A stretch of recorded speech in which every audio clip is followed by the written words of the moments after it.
The body lay in two pieces in the grass, pale as marble against the winter-brown weeds of a vacant lot on South Norton Avenue. It was January 15th, 1947. Los Angeles. Mid-morning. The sun already warm despite the season, casting sharp shadows across the lot where children sometimes played, and where now a woman walking with her daughter had stopped, frozen, staring at what she'd first mistaken for a broken department store mannequin. But mannequins do not bleed, and this had bled, though all the blood was gone now, drained carefully, methodically somewhere else. The body had been washed clean, scrubbed with such care that the skin almost gleamed in the California light. It had been posed, arranged with a precision that suggested not frenzy but thought, calculation, an artist's attention to composition. The two halves lay separated at the waist, each positioned carefully, the arms raised above the head, the legs spread slightly, the face bearing cuts at the corners of the mouth that extended the smile into something grotesque, something that would haunt the woman who found it for the rest of her life. The police would arrive within minutes, the photographers would follow, and by afternoon, the story would explode across every newspaper in the city, the nation, the world. A young woman, beautiful, aspiring actress, murdered in a way so brutal and theatrical that it seemed lifted from the noir films that flickered in the darkness of Hollywood's theatres. Her name was Elizabeth Short, though the newspapers would give her another name, one that would outlive her, that would transform her from a person into a symbol, into Hollywood's most beautiful nightmare, the Black Dahlia. And her death would become the mystery that Los Angeles could never solve, never forget, never stop whispering about in the darkness. The investigation had already begun, but it would lead nowhere, only deeper into shadow. Chapter 1. The Girl from Medford. Good evening, and welcome back to the Bedside Historian. The night is settling in now, wherever you are. I hope you found a comfortable place to rest, a quiet corner away from the noise of the world. These stories we share here are drawn from the darker passages of history, the moments when lives intersected with tragedy in ways that left marks time could not erase. Tonight we travel not to distant centuries but to a more recent past, to a time just beyond living memory, to a Los Angeles that no longer exists except in photographs and fading recollections. Before we begin, if you haven't yet subscribed to the channel, I invite you to do so. These narratives take time to research, to craft, to whisper into being. Your support allows them to continue, allows us to keep pulling these stories from the archives and giving them voice in the darkness. Now, tell me, where are you listening from tonight? What hour has found you? Is it late where you are, the world outside gone silent? Or perhaps you're listening in that strange twilight time, when day hasn't quite surrendered to night. Wherever you are, whatever the hour, settle in. Let the world grow quiet around you, and let us drift backward together, not so very far this time, only 77 years, to a story that began long before that January morning in 1947, that began in a small New England town where a girl named Elizabeth dreamed of becoming someone else. Let us begin in Medford, Massachusetts. The year is 1924. Elizabeth Ann Short was born on July 29, 1924, in the town of Medford, just north of Boston, a place of modest houses and working families, where the rhythms of life followed the seasons and where ambition was something to be kept quiet, not displayed too openly. She was the third of 5 daughters born to Cleo and Phoebe Short, arriving into a family that was neither wealthy nor destitute, that occupied that uncertain middle ground where respectability required constant effort and small luxuries had to be carefully weighed against necessities. Her father, Cleo, worked as a miniature golf course designer, a profession that had flourished briefly in the 1920s when the country was prosperous and leisure time was expanding and people had money to spend on entertainment. He was skilled at his work, able to support his family adequately if not lavishly, able to provide the girls with clothing and food and a house that, while not large, was theirs. But Cleo was also restless, prone to dissatisfaction, always looking for the next opportunity, the better deal, the chance to improve his circumstances in ways that never quite materialized. Elizabeth's early childhood was unremarkable in the way most childhoods are unremarkable, a series of ordinary days strung together, school and play and family dinners, the small dramas that loom large when you're young and fade to nothing in retrospect. She was a pretty child, noticeably so, with dark hair and large eyes and delicate features that drew comments from neighbours and relatives. People remarked on how she would grow up to be beautiful, speaking of it as though beauty were a destiny rather than simply an accident of genetics, as though it guaranteed something about her future that could not yet be defined but was surely significant. She was also sickly. Chronic asthma plagued her childhood, keeping her indoors when other children played outside, limiting her activities, making her mother anxious and protective. The asthma attacks were frightening, breathless episodes that left her weak and pale, that sent her to bed for days, while her mother hovered and her sisters moved through the house more quietly than usual. Doctors recommended various treatments, none of them particularly effective.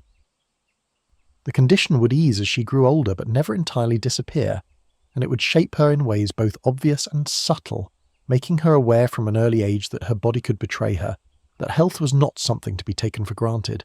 Then came 1929, and the world changed. The stock market collapsed, the country plunged into the depression, and Cleo Short, like millions of other men, found that his skills were no longer in demand, that miniature golf courses were luxuries no one could afford, that work was scarce and money scarcer. He tried to hold on, tried to find other employment, tried to keep the family afloat through a period that showed no signs of ending, but the pressure mounted, the bills accumulated, the shame of being unable to provide, of watching his wife and daughters do without, of feeling himself diminished in ways he could not articulate, ground him down day by day. In 1930, when Elizabeth was 6 years old, her father disappeared. He left no note. He offered no explanation. He simply did not come home one evening, and when the next morning came and the next evening and the days stretched into weeks, it became clear that he was not coming back. His car was found abandoned near a bridge, and the assumption, never confirmed, was that he had jumped, that he had chosen death over the unbearable weight of failure. Phoebe Short was left suddenly alone with 5 young daughters and no income, and no way to support them beyond taking in sewing and laundry, work that paid barely enough to keep them fed. The family's circumstances deteriorated rapidly. They moved to a smaller house, then to an even smaller apartment. Phoebe worked constantly, her hands raw from washing other people's clothes, her eyes strained from sewing by lamplight. The girls learned early to go without, to make do, to understand that complaining accomplished nothing. Elizabeth, sensitive and already prone to retreating into imagination, withdrew further into herself during this period, spending hours with movie magazines that she found discarded or borrowed, studying the photographs of actresses whose lives seemed to exist in a different universe from her own. Hollywood. The word itself had magic in it, a promise of transformation, of escape from the greyness of Depression-era Massachusetts. Elizabeth consumed the images eagerly, learning the names of stars, memorizing their biographies as published in the magazines. Biographies that were largely fabrications, but that she had no way of knowing were fabrications. She read about girls from ordinary backgrounds who'd been discovered, who'd been transformed into goddesses of the screen, whose faces appeared on billboards and whose names were known across the world. It seemed possible. It seemed like the only thing worth wanting. Years passed. The depression eased slightly but never truly ended, simply became the condition everyone accepted as normal. Elizabeth grew into adolescence, and the beauty that people had predicted in her childhood manifested fully. By the time she was 15, she was striking in a way that drew attention wherever she went. Tall for her age, slender, with porcelain skin, and eyes that photographs would later describe as haunting. She knew she was beautiful. Everyone told her so, and she understood instinctively that beauty was currency, that it might be the only valuable thing she possessed. She quit school at 16. There was no money for her to continue, and her grades had never been particularly strong anyway. She took jobs where she could find them, working briefly as a waitress, as a clerk in a department store, as an usherette in a movie theatre where she could watch films for free during her breaks. The theatre job suited her best. She liked being near the movies, liked watching the actresses move across the screen in ways that seemed effortless and magical, liked imagining herself up there, transformed by light and shadow into something more than she was. Then, in 1942, when she was 18, a letter arrived. It was from her father. He was not dead. He had not drowned himself in 1930. He had simply left, moved to California, started a new life, and now, 12 years later, had decided to reach out to the family he had abandoned. The letter was brief, almost businesslike, explaining that he was living in Vallejo, working in a shipyard, doing well enough. He suggested that if any of the girls wanted to come west, he could help them get established. Elizabeth did not hesitate. She left Massachusetts within weeks, taking a train across the country with a small suitcase containing everything she owned, travelling toward a father she barely remembered and a state she had never seen, but that represented in her mind the possibility of finally becoming the person she believed she was meant to be. She was 18 years old. She had $60 in her purse. And she had the unshakable conviction that California would change everything. The reunion with her father was not what she had imagined. Cleo Short had remarried. He lived in a small house in Vallejo with his new wife, and while he had invited Elizabeth to come, it quickly became clear that he had not thought through what that invitation meant in practical terms. There was no room for her in the house.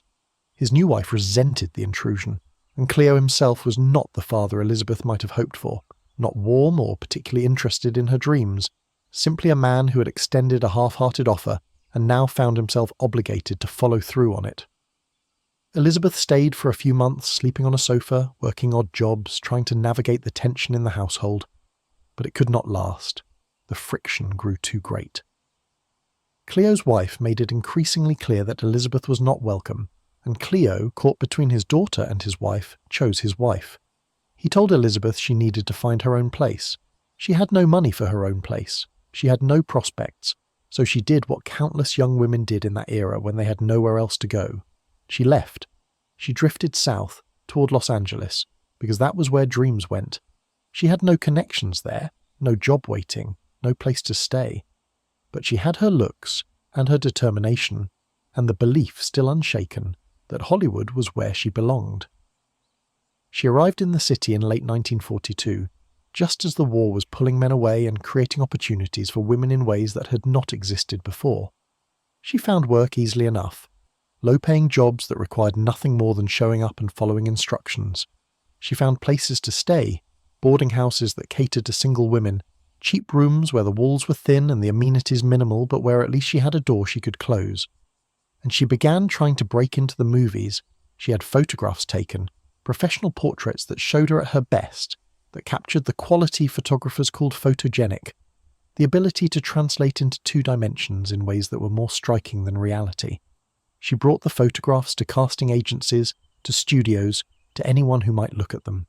She registered with Central Casting, the agency that provided extras and bit players for films. She went to auditions when she heard about them, standing in lines with dozens of other young women who looked just as hopeful, just as beautiful, just as convinced that they were different, that they would be noticed. But Hollywood was full of beautiful girls. Thousands of them arrived every year, drawn by the same dreams, armed with the same confidence. Most of them never worked in a film at all. Those who did work appeared as background, as faces in crowds, unnamed and uncredited, earning a few dollars for a day's work and then returning to obscurity. Elizabeth managed to get some extra work, appearing in films whose titles she probably never learned, standing in the background of scenes, visible for a few seconds before the camera moved on. It was not what she'd imagined. It was not stardom, but it was proximity to stardom, and that seemed like progress. She reinvented herself constantly during these years, trying on different personas the way other women tried on clothes, searching for the version of herself that would resonate, that would open doors. She told people she was engaged to a pilot who was fighting overseas, a fiction that made her seem romantic and tragic rather than simply alone.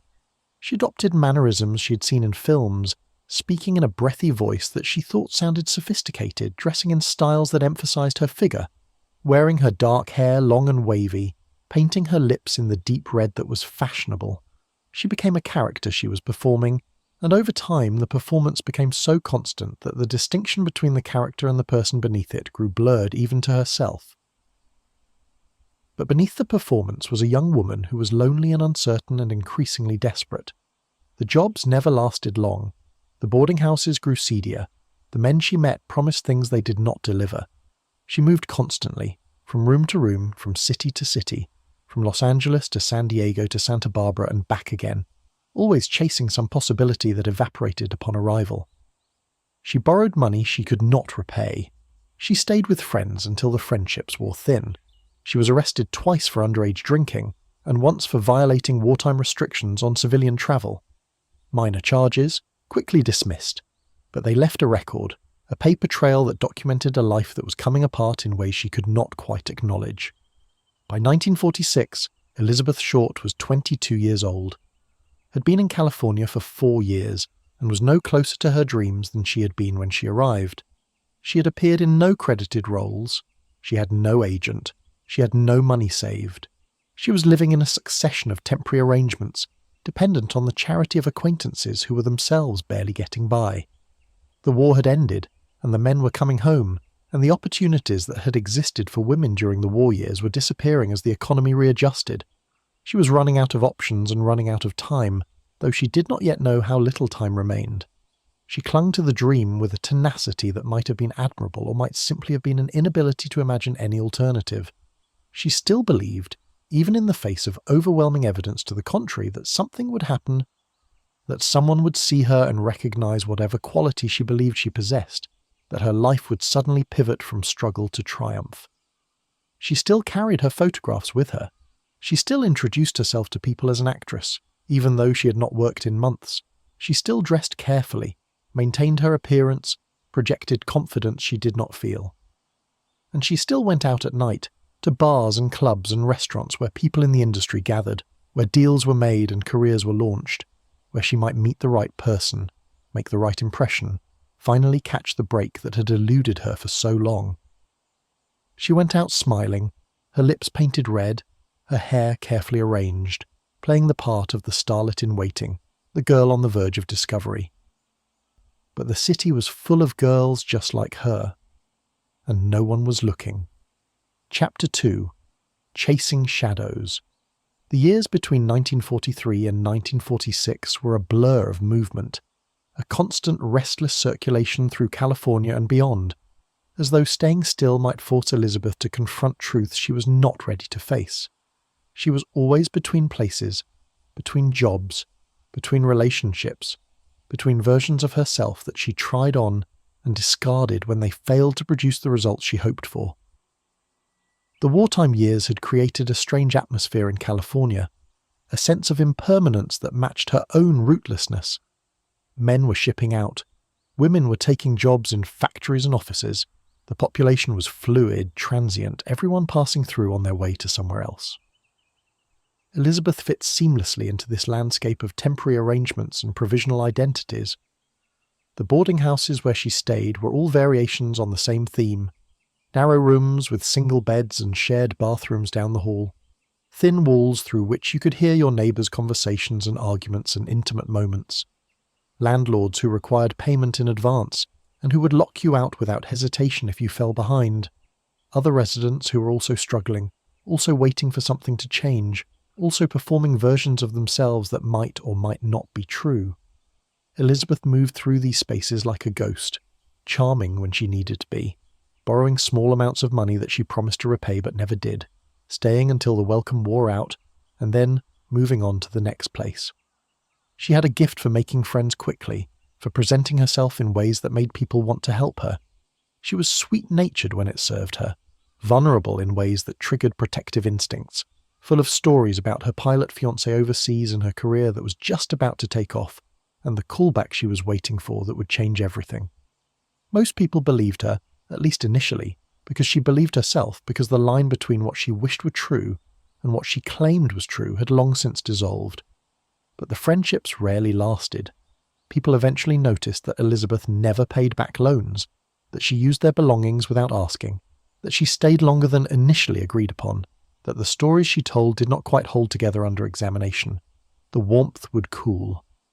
The invitations would stop coming, and Elizabeth would find herself once again packing her small suitcase, moving on to the next opportunity, the next temporary sanctuary. She spent the summer of 1943 in Santa Barbara, living in a boarding house near the beach, working briefly as a cashier in a movie theatre. The job did not last long. She was fired for giving free tickets to servicemen, a gesture that might have seemed generous, but that the theatre owner viewed as theft. She moved on to San Diego, where she found work at the post exchange on a military base, serving meals to soldiers who flirted with her and who she flirted back with, enjoying the attention even if it led nowhere. It was in San Diego that she met Major Matt Gordon, an Army Air Forces officer who was handsome and charming, and who seemed genuinely taken with her. They began a romance that was by all accounts mutual and intense, conducted in the compressed time frame that characterized wartime relationships, where tomorrow might never come and therefore today had to contain everything. Matt proposed marriage. Elizabeth accepted. They made plans for after the war, for the life they would build together, the house they would have, the children they would raise. It was the most stable relationship Elizabeth had ever had, the closest she'd come to having a future that extended beyond the immediate moment. But Matt was deployed to India in early 1945, and the relationship became one conducted through letters, through photographs, through promises made across impossible distances. Elizabeth wrote to him faithfully, filling pages with her dreams and her daily activities and her declarations of love. He wrote back when he could, his letters full of plans for their life together after the war ended. Elizabeth showed his letters to everyone, proof that she was loved, that someone was waiting for her, that her life had direction and purpose. Then, in August 1945, days after the war ended, she received the telegram. Matt Gordon had been killed in a plane crash in India. He was dead. The wedding would not happen. The future they had planned together dissolved in an instant, leaving Elizabeth with nothing but the fiction she had been living, the identity as the grieving fiancé that now became her defining characteristic. The grief was real, though how deep it ran was something only Elizabeth could have known. She wore black for a time. She spoke of Matt to anyone who would listen, transforming him in death into the great love of her life. The man who would have made everything different. Whether that was true or simply another performance, another story she told herself and others, is impossible to determine. Memory and fiction had become so intertwined in Elizabeth's life that separating them would have required a clarity she did not possess. She returned to Los Angeles in late 1945, more adrift than ever, carrying Matt's letters and his photograph and the story of their tragic romance like credentials that might open doors or at least generate sympathy. She found work sporadically, nothing that lasted more than a few weeks. She stayed with a succession of people who offered temporary shelter, wearing out welcomes with increasing speed as her financial situation grew more desperate. She had a pattern by now, one that repeated itself with minor variations in different settings with different people. She would meet someone, usually through mutual friends or at a social gathering. She would be charming, funny, attractive, telling amusing stories about Hollywood, dropping names of people she claimed to know, creating the impression of being connected and successful, and temporarily between opportunities. She would mention casually that she was looking for a place to stay, just for a few days, just until her next job started or her next check arrived. People would offer to help, touched by her story, attracted by her beauty, believing that they were doing a kindness that would be brief and appreciated. And then she would stay. Days would become weeks. The promised job would not materialize. The check would not arrive. She would borrow money for cigarettes, for stockings, for the small necessities she claimed to need. She would use the telephone for long calls to people she never identified. She would come and go at odd hours, sometimes not returning until morning, offering vague explanations about auditions or meetings with producers. Her hosts would grow increasingly uncomfortable, but would hesitate to confront her directly, held back by politeness or sympathy or simply the difficulty of telling someone they had to leave. Eventually the situation would become untenable. Confrontations would occur. Elizabeth would act hurt and betrayed, unable to understand why people were being so unkind, claiming she had always intended to pay them back, promising that things would be different if they would just give her a little more time. But the time had run out. She would pack her suitcase and leave, sometimes with genuine tears, sometimes with anger, moving on to the next friend, the next acquaintance, the next temporary haven. She spent time in Miami during the winter of 1945, staying with a married man she had met in Los Angeles, a man who paid for her travel and her accommodations, and who she may or may not have been romantically involved with. The details of that trip remain murky, preserved only in fragmentary testimony and Elizabeth's own contradictory accounts. She told different people different stories about why she'd gone to Florida, about who was supporting her there, about what she was doing with her time. The truth was probably less dramatic than any of her stories. Simply another instance of Elizabeth finding someone willing to take care of her for a while, exchanging companionship for financial support in arrangements that were never explicitly transactional, but that both parties understood. She returned to California in the spring of 1946, thinner than she had been, still beautiful, but with a fragility that had not been there before, as though something essential was wearing away beneath the surface. She was 21 years old and had been chasing her Hollywood dream for 4 years, with nothing to show for it except a collection of stories and a growing reputation as someone who could not be relied upon, who took more than she gave, who left debts and hurt feelings in her wake. The jobs grew harder to find, the excuses grew thinner, the boarding houses grew cheaper and more desperate.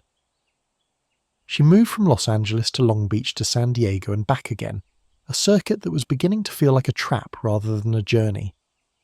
She stayed with friends until they were no longer friends, with acquaintances until they made it clear she had to leave, with men who expected things she may or may not have been willing to provide. She was arrested in September 1946 in Santa Barbara for underage drinking, though she was by then 22 and therefore not underage. The arrest record listed her as a clerk, unemployed, residing at an address that turned out to be a boarding house she had left weeks earlier. She was released after a night in jail, the charges eventually dismissed, but it was another mark against her, another small failure in a life that seemed to consist primarily of failures.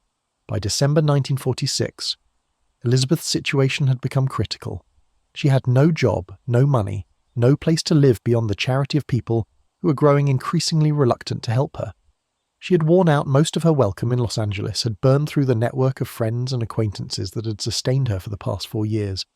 She was becoming known in certain circles as a problem, as someone to be avoided, as a girl who took advantage of kindness and who brought drama and complications wherever she went. But she still dressed carefully. She still did her hair. She still painted her lips dark red and wore her best clothes when she went out, maintaining the appearance of someone who was doing well, who had prospects, who was on the verge of success. The performance continued even as the reality behind it crumbled. She still introduced herself as an actress. She still carried her photographs. She still spoke confidently about callbacks and auditions and producers who were interested in her. And some people still believed her, because she was beautiful and because beauty conferred a kind of credibility that made her stories seem plausible even when they should not have been. She spent Christmas 1946 in San Diego, staying with a woman named Dorothy French, whom she had met through a mutual acquaintance. Dorothy was kind, generous, the sort of person who saw the best in people, and who believed that helping others was a moral obligation. She took Elizabeth in without hesitation, providing her with a room in her house, feeding her, listening to her stories, offering advice and support. Elizabeth stayed for 3 weeks, promising daily that she would find work, that she would move out as soon as she got on her feet, that she was grateful for the help and would never forget it. But no work materialized. Elizabeth spent her days sleeping late, reading magazines, writing letters to people she claimed were going to help her, going out in the evenings to bars and restaurants where she met men who bought her drinks and listened to her stories. Dorothy grew concerned. She could see that Elizabeth was not actually looking for work, that the promises were empty, that the situation could not continue indefinitely. But she hesitated to confront Elizabeth directly, held back by compassion and by the hope that things would somehow resolve themselves. On January 9th, 1947, Elizabeth left Dorothy's house, telling her she was going to meet someone who had promised to help her find work. She took her suitcase with her, as she always did, never entirely unpacking wherever she stayed, always ready to move on at a moment's notice. Dorothy watched her leave, walking down the street in the afternoon sunlight, and felt a vague unease that she could not articulate, a sense that something was wrong that she could not identify. It was the last time anyone who cared about Elizabeth would see her alive. She took a bus from San Diego to Los Angeles that evening, arriving at the downtown bus station around 9 o'clock. She checked her suitcase at the station, keeping only her purse with her. She was seen in the lobby of the Biltmore Hotel later that night, a grand establishment where she had no money to stay, but where she sometimes went to use the telephone or to sit in the lobby and watch the well-dressed people come and go. She was seen making a telephone call from the lobby, her conversation animated, though no one overheard what she said or to whom she was speaking, and then she disappeared. Not immediately, not in a way that anyone noticed at the time. She simply walked out of the Biltmore Hotel into the Los Angeles night, and no one saw her again until 6 days later, when her body was found in that vacant lot, cut in half, drained of blood, posed in the grass like an offering to something that had no name. Chapter 3. The winter before. The week between January 9th and January 15th, 1947, remains the most crucial and most mysterious period in the entire Black Dahlia case. The days when Elizabeth Short was alive but invisible, moving through Los Angeles in ways that left almost no trace, seen by people who could not later be found, or who gave contradictory accounts, or who may never have existed at all. What is known with certainty could be written on a single page. Elizabeth left San Diego on January 9th. She was seen at the Biltmore Hotel that evening. Her body was found on January 15th. Everything else that happened during those 6 days exists in a fog of conflicting testimony, unreliable witnesses, and the distortions introduced by time and the intense media scrutiny that followed the discovery of her body. The Biltmore Hotel on Pershing Square was one of the grandest establishments in Los Angeles, a place where movie stars stayed, where deals were made over drinks in the bar, where the lobby gleamed with marble and crystal and represented everything Elizabeth aspired to but could never afford. She had been there before, using the public spaces as though she belonged, making telephone calls from the lobby phones, meeting people in the lounge, adopting the manner of someone who was staying there rather than someone who was merely passing through. The hotel clerk who saw her that night remembered her because she was striking, because she stood out even in a lobby where beautiful women were common. She was wearing a black suit with a white blouse, her dark hair carefully arranged, her makeup applied with precision. She looked, the clerk later said, like she was going somewhere important, meeting someone significant. She seemed nervous, excited, checking her watch repeatedly, glancing toward the entrance as though waiting for someone to arrive. She made her telephone call from one of the house phones in the lobby, standing with her back to the room, her voice too low for anyone nearby to overhear. The call lasted several minutes. When she hung up, she looked pleased, satisfied, as though whatever conversation she had just had confirmed something she had been hoping for. She walked toward the entrance, paused for a moment at the door, looking out at the street, and then stepped outside into the night. That was the last confirmed sighting of Elizabeth Short alive by anyone whose testimony could be verified and corroborated. After that moment, she entered a realm of shadows and speculation, of witnesses who came forward weeks or months later with stories that could not be checked, of people who claimed to have seen her in various locations around Los Angeles during those 6 days, their accounts overlapping and contradicting in ways that made it impossible to construct a coherent timeline. Some witnesses claimed to have seen her at various bars and nightclubs in downtown Los Angeles during the nights of January 9th through 11. They described her sitting alone at bars, nursing drinks, talking to men who approached her, sometimes leaving with them, sometimes staying until closing. The descriptions matched Elizabeth, the black hair and red lips and pale skin, but none of these witnesses could provide detail specific enough to confirm that it was actually her they had seen, rather than one of the dozens of other young women who fit the same general description and who frequented the same establishments. One man claimed to have given her a ride on January 10th, picking her up on a street corner near downtown and driving her to a residential neighborhood in the Hollywood Hills. He said she was meeting someone there, that she seemed to know where she was going, that she thanked him for the ride and walked toward a house without looking back. But the man could not remember the exact address, could not identify the house when police drove him through the neighborhood weeks later, and his account changed in small ways each time he told it, details shifting and rearranging themselves until the story became unreliable. Another witness, a waitress at a restaurant near 7th Street, claimed Elizabeth had come in for breakfast on the morning of January 11th, sitting alone at the counter ordering coffee and toast, leaving without paying. The waitress remembered her because she'd been so striking, and because the unpaid check had been small but annoying. But when police showed her photographs of Elizabeth, she hesitated, said she thought it might have been her but could not be certain, and eventually admitted that she saw so many young women every day that she might have been mistaken. The lack of confirmed sightings during those 6 days suggested several possibilities, none of them comforting. Either Elizabeth was staying somewhere, with someone who had no reason to come forward after her death, or she was moving through the city in ways that left no trace, sleeping in cheap hotels or on the streets, avoiding places where she might be recognised.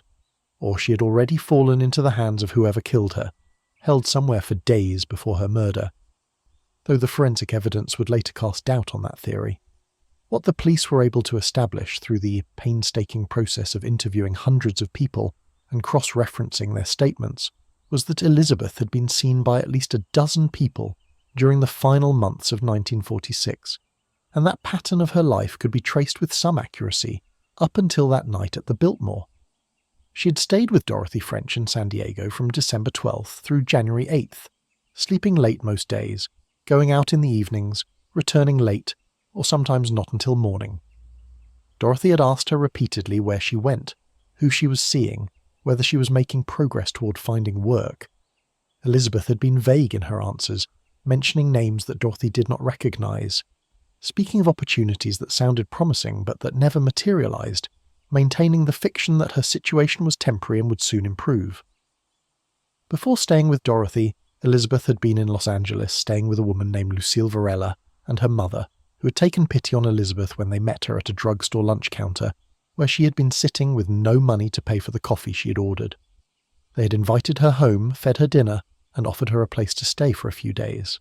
The few days had stretched to a week, and then 2 weeks, and the Varelas had grown uncomfortable with Elizabeth's presence, with her habit of using their telephone for long expensive calls, with her vagueness about when she would be leaving.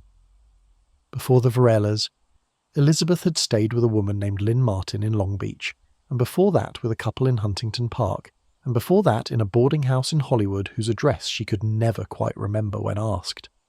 The pattern was consistent, a series of temporary arrangements, each one ending when her host's patience wore thin, each one leaving behind people who remembered Elizabeth, with a mixture of sympathy and frustration, who felt they had been used but who could not quite bring themselves to condemn her, because she had seemed so vulnerable, so lost, so genuinely desperate.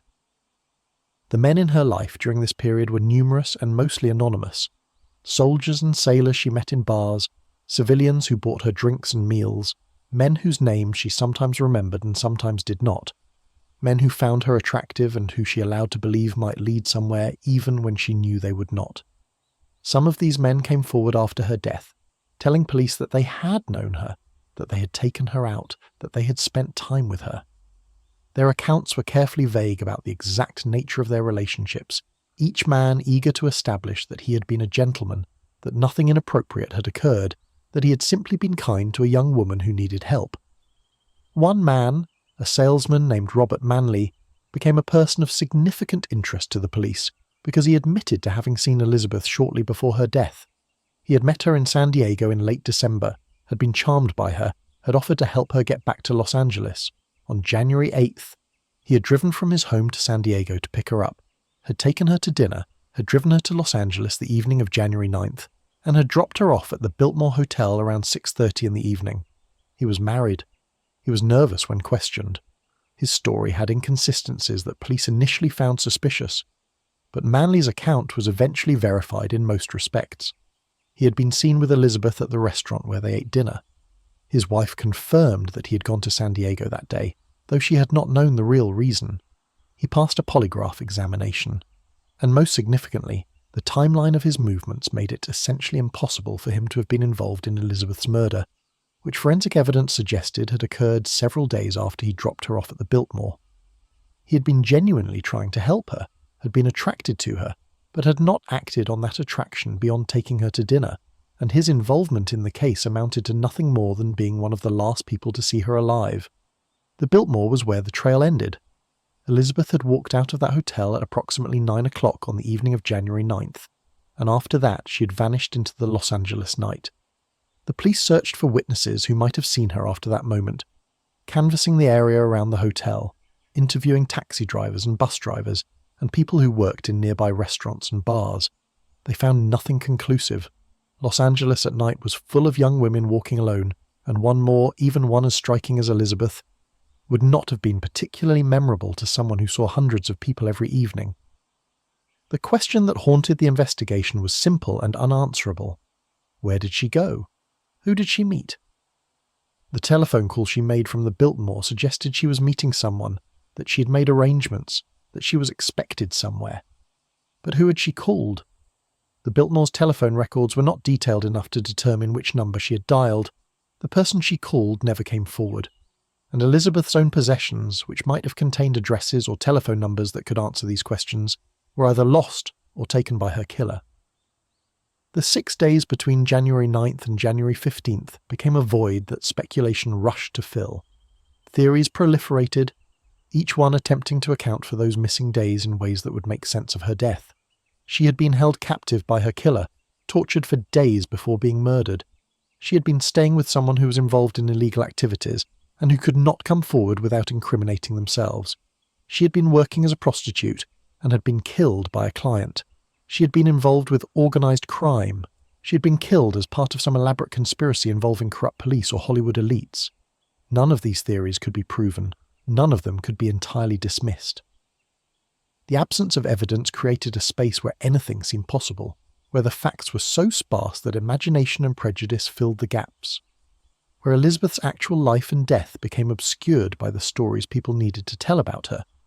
What is certain is that sometime during those 6 days, Elizabeth Short encountered the person who would kill her.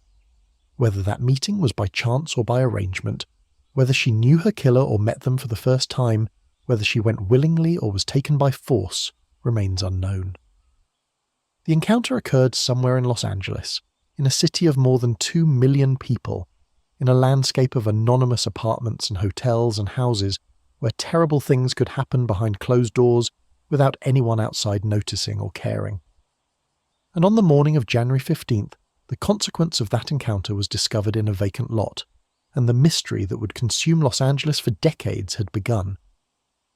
Chapter 4: The Vacant Lot.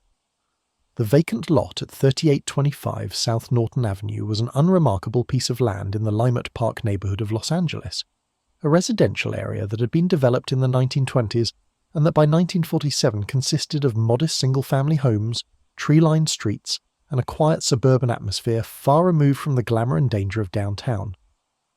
The lot itself was approximately 60 by 150 feet, covered in weeds and brown grass, scattered with debris that accumulated in unused urban spaces, pieces of lumber and old newspapers, and the random refuse of a neighborhood. Children sometimes played there. People walked past it daily without paying much attention. It was simply empty land waiting to be built on, waiting for someone to purchase it and construct another house like all the others on the street. Betty Bersinger was walking with her 3-year-old daughter on the morning of January 15th, taking the route she walked most mornings, pushing a stroller along Norton Avenue toward a nearby store. The weather was clear and cool, typical for January in Los Angeles, the sun already rising in a sky that promised warmth later in the day. It was approximately 10:15 in the morning. She saw it from perhaps 30 feet away, something pale lying in the grass, and her first thought was that someone had discarded a mannequin, dumped a department store display in the vacant lot. That was her mind's first interpretation, the explanation that made sense, that fit within the realm of ordinary unpleasant discoveries one might make walking through a neighborhood. She continued walking, curious now, wondering why someone would abandon a mannequin here. Who would do such a thing? She got closer. The shape resolved into clarity, and she understood with a shock that travelled through her entire body that it was not a mannequin. It was a woman, a dead woman, a woman whose body had been cut in half. Betty Bersinger began screaming. She grabbed her daughter and ran toward the nearest house, pounding on the door, still screaming, trying to form words that would convey what she had just seen. The homeowner opened the door, saw her hysterical state, and called the police while Betty stood on the porch, shaking, unable to stop shaking. The image burned into her mind in a way that would never fade, that would visit her in dreams for the rest of her life. The police arrived within minutes, 2 patrol officers responding to a call about a body in a vacant lot. They approached cautiously, professional training suppressing whatever shock they felt, and stopped at the edge of the grass, looking at what lay before them. One of them turned away and vomited. The other stood motionless, staring, trying to process what he was seeing, trying to understand that a human being could be reduced to this. The body lay in 2 pieces, separated cleanly at the waist, positioned approximately 10 inches apart. The lower half was positioned with the legs slightly spread. The upper half lay with the arms raised above the head, bent at the elbows. Both pieces had been washed completely clean, scrubbed until the skin was almost white, drained entirely of blood so that there was no blood at the scene, no pool of red in the grass, nothing but the pale flesh against the brown weeds. The face bore cuts at the corners of the mouth, extending the smile nearly to the ears, creating what would later be described in the press as a Glasgow smile, though the cuts were more precise than that term suggested, more deliberate, carved with something sharp and wielded by a steady hand. The eyes were open, staring at the sky. The dark hair was matted but clean. There were other injuries, visible even from a distance, lacerations on the thighs, rope marks on the wrists and ankles, burns that suggested cigarette torture. The body showed signs of having been posed, arranged with care, positioned in a way that suggested the killer had spent time with it after death, manipulating it into this final configuration. The officers secured the scene, calling for detectives, calling for the coroner, establishing a perimeter to keep back the crowd that was already beginning to gather, neighbours emerging from their houses drawn by the police cars and the commotion, standing at a distance craning to see what had happened. Word spread quickly through the neighbourhood. Something terrible. A body. A woman murdered. Detectives Harry Hansen and Finis Brown arrived within the hour, senior investigators from the LAPD's Homicide Division, men who had seen many bodies in many states, but who both later said they had never seen anything like this. They approached the scene systematically, documenting everything, photographing from multiple angles, searching the surrounding area for evidence that might connect the body to a suspect or to a vehicle, or to anything that could provide a starting point for the investigation. They found nothing, no weapon, no blood, no tyre tracks in the dirt road that bordered the lot, no footprints in the grass beyond those of the woman who had discovered the body, and the officers who had initially responded. No witnesses who had seen anything suspicious. The body had been placed here sometime during the night, carried or dragged from a vehicle, positioned carefully, and then the killer had left, disappearing into the darkness, leaving behind only the corpse and the questions it raised. The coroner arrived, examined the body briefly at the scene, and ordered it transported to the morgue for a complete autopsy. The two pieces were placed in separate bags, loaded into the coroner's van, and driven away while photographers from the press, who had already arrived after monitoring police radio frequencies, took pictures that would appear in afternoon editions of newspapers across the city. The autopsy was conducted that afternoon by Dr. Frederick Newbar, the county autopsy surgeon, assisted by several other physicians and pathologists who had been called in because of the unusual nature of the case. The examination took several hours and produced findings that were both illuminating and deeply disturbing. The bisection had been performed with skill, the cut made precisely at the level of the third lumbar vertebra, severing the body cleanly. The cut showed characteristics of someone with anatomical knowledge, someone who understood where to cut to separate the torso from the lower body without damaging the spine more than necessary. The precision suggested medical training, or at least familiarity with dissection, though it did not necessarily require the skills of a trained surgeon. The body had been drained of blood, nearly all of it, before the bisection occurred. The blood had not spilled at the scene, which meant the killing and the mutilation had occurred elsewhere, in a location with drainage, or where blood could be collected and disposed of. The body had then been washed thoroughly, scrubbed with soap or some cleaning agent, removing any trace evidence that might have been present, any fibres or hair or fluids that could connect it to the killer or to the location where the murder occurred. The examination revealed extensive ante-mortem trauma, injuries inflicted while the victim was still alive. The cuts at the corners of the mouth had been made before death. The lacerations on the thighs were similarly ante-mortem. There were bruises on the body consistent with restraint, with being bound or held down. There were rope marks on the wrists and ankles that suggested she had been tied up for an extended period, possibly hours.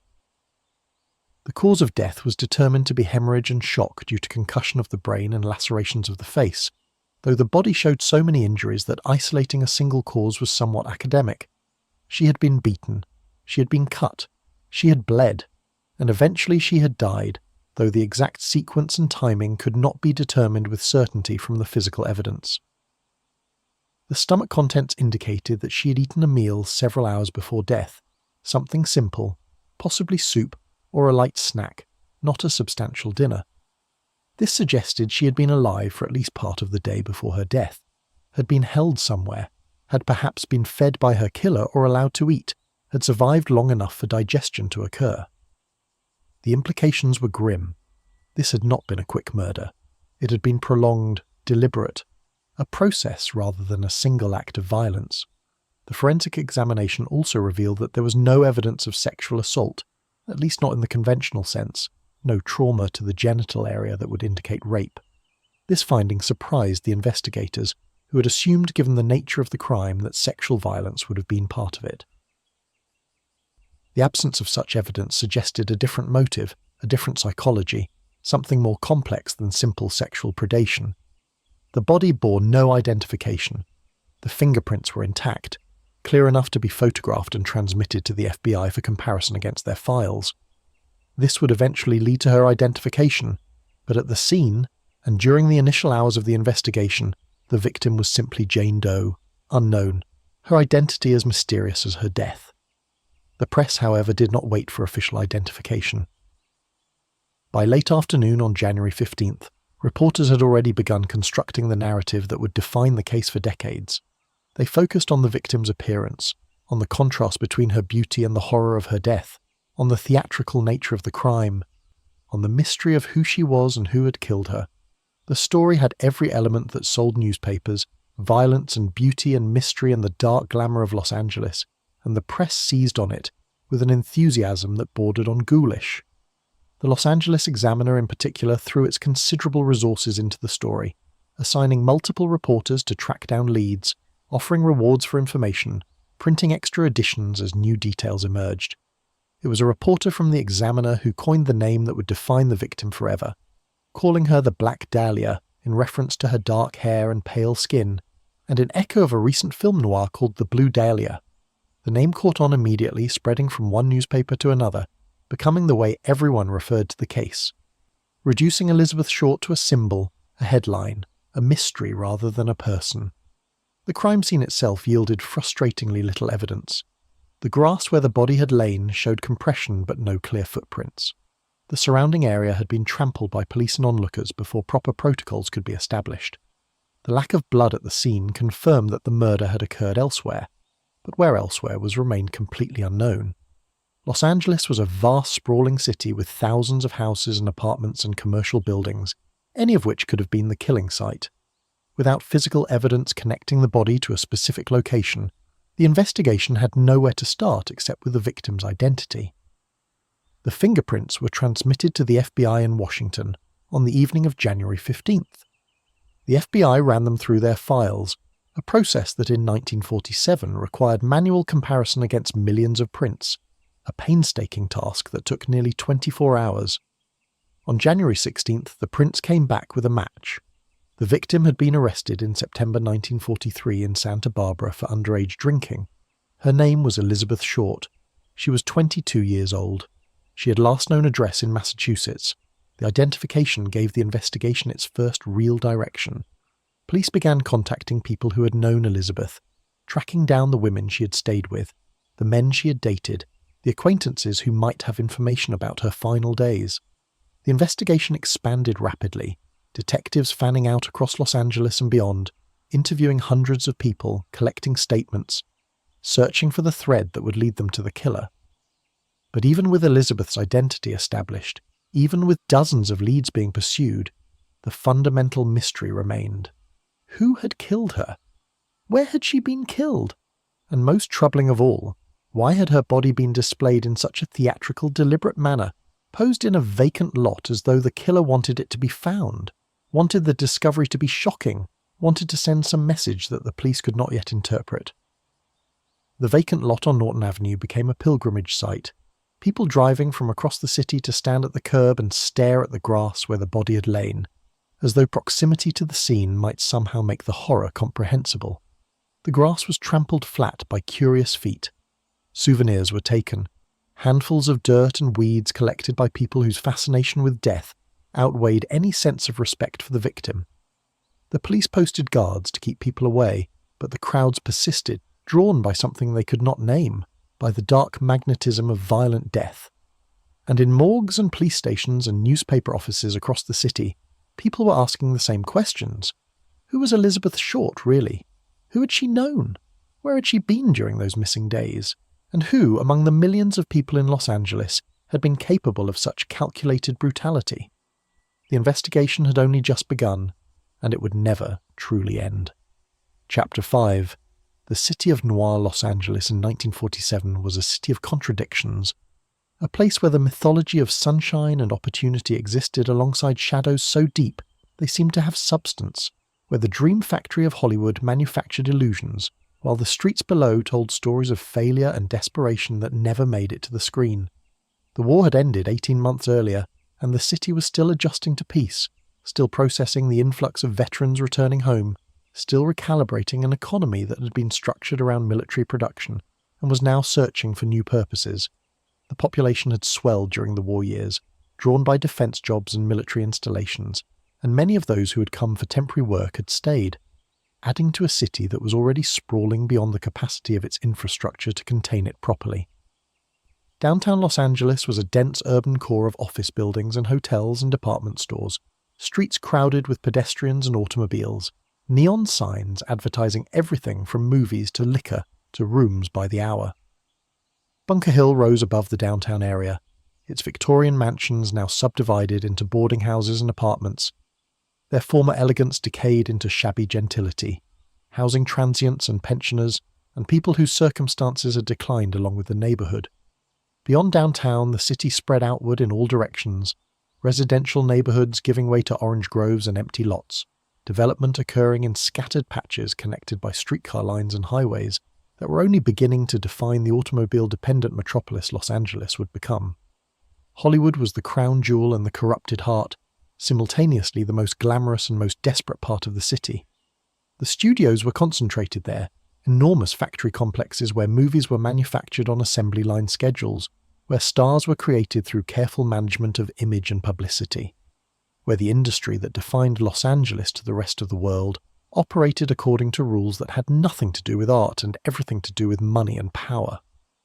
The streets around the studios were lined with restaurants and bars where deals were made, with talent agencies and casting offices where careers were launched or destroyed, with cheap hotels and boarding houses where the thousands of aspiring actors and actresses who arrived every year lived while waiting for opportunities that would never come.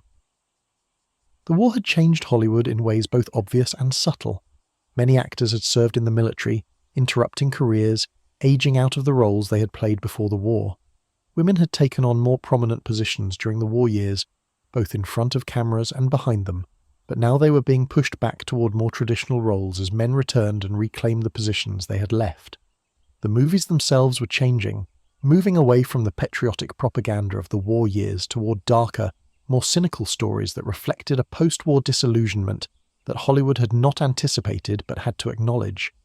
Film noir was reaching its peak in 1947, a style of filmmaking characterized by moral ambiguity, urban settings, crime narratives, and a visual aesthetic of shadows and angles that reflected psychological complexity. The genre was partly a response to the war, to the recognition that the world was more complicated and more dangerous than the propaganda had suggested, that evil existed not just in foreign enemies but in the hearts of ordinary people, that corruption was systemic rather than exceptional. The plots often involved murder, betrayal, femmes fatales who used sexuality as a weapon, protagonists who were compromised or destroyed by their own weaknesses or by circumstances beyond their control. The city that noir films depicted was recognizably Los Angeles, even when specific locations were not identified. The dark streets, the neon signs reflecting in a rain-slicked pavement, the cheap hotels and seedy bars, the wealthy neighborhoods where corruption wore expensive clothes, the sense that beneath the surface glamour lay rot and violence and moral decay. It was an exaggerated version of reality, but not as exaggerated as some people preferred to believe. The darkness was real, even if the films stylized it. The Los Angeles Police Department in 1947 was an organization struggling with its own contradictions, caught between its public image as professional law enforcement and the reality of widespread corruption that compromised its effectiveness. Chief of Police Clemence Harral led a department that was understaffed for a city of Los Angeles' size, that paid poorly enough that many officers supplemented their income through bribes and kickbacks, that maintained relationships with organised crime figures that were mutually beneficial and entirely improper. Vice operations, particularly prostitution and illegal gambling, operated openly in many parts of the city because police were paid to look the other way. Protection rackets thrived because business owners knew that paying off police was more reliable than depending on official protection. Evidence disappeared from police custody. Cases were dropped without explanation. Witnesses changed their stories or failed to appear in court. The corruption was not universal. There were honest officers who did their jobs with integrity, but the corrupt elements were pervasive enough that they compromised the department's ability to function as legitimate law enforcement. The police relationship with the press was both cooperative and antagonistic. Newspapers depended on police for information about crimes, for access to crime scenes, for quotes and statements that gave their stories authority. Police depended on newspapers to shape public perception, to generate tips from readers, to apply pressure on suspects through publicity. But the relationship was complicated by the fact that both institutions had agendas that did not always align, that newspapers sometimes withheld information, police wanted published and sometimes published information, police wanted suppressed, that the flow of information was negotiated rather than automatic. The Herald Express, the Examiner, the Times, the Daily News, each of these newspapers competed fiercely for readers, and crime stories were among the most reliable ways to sell papers. A sensational murder could increase circulation by tens of thousands, could dominate headlines for weeks, could generate enough public interest to justify assigning multiple reporters and photographers to cover every angle. The competition encouraged aggressive reporting that sometimes crossed ethical lines, that paid sources for information, that invaded privacy, that shaped narratives to maximize dramatic impact rather than to reflect complex reality. The neighborhoods of Los Angeles in 1947 were deeply segregated by both race and class. The wealthy lived in areas like Beverly Hills and Bel Air and Hancock Park, in houses behind gates and hedges, insulated from the city's problems by money and distance. The middle class occupied the newer suburbs, places like Limert Park where Elizabeth's body was found, neighborhoods of small homes on regular streets where people worked steady jobs and maintained appearances and believed they had escaped the chaos of downtown. The poor, and particularly people of color, were concentrated in areas like Watts and Boyle Heights and Central Avenue, neighborhoods that received fewer city services, less police protection, where housing was substandard and opportunities were limited, and where the promise of Los Angeles seemed more distant than it did anywhere else in the city. The boundaries between these neighborhoods were enforced through restrictive covenants that prohibited selling homes to Black, Asian, or Latino buyers, through redlining by banks that made it impossible for non-white families to obtain mortgages in white neighborhoods, through informal social pressures that made it clear who belonged where. The segregation was not absolute. There were areas where boundaries blurred, where different groups lived in proximity, but it was pervasive enough that most Angelenos moved through racially and economically homogeneous spaces most of the time. Women's status in 1947 Los Angeles was similarly contradictory. The war had expanded opportunities, had brought women into workplaces and roles that had been closed to them before, had demonstrated their capability in ways that undermined traditional assumptions about gender roles.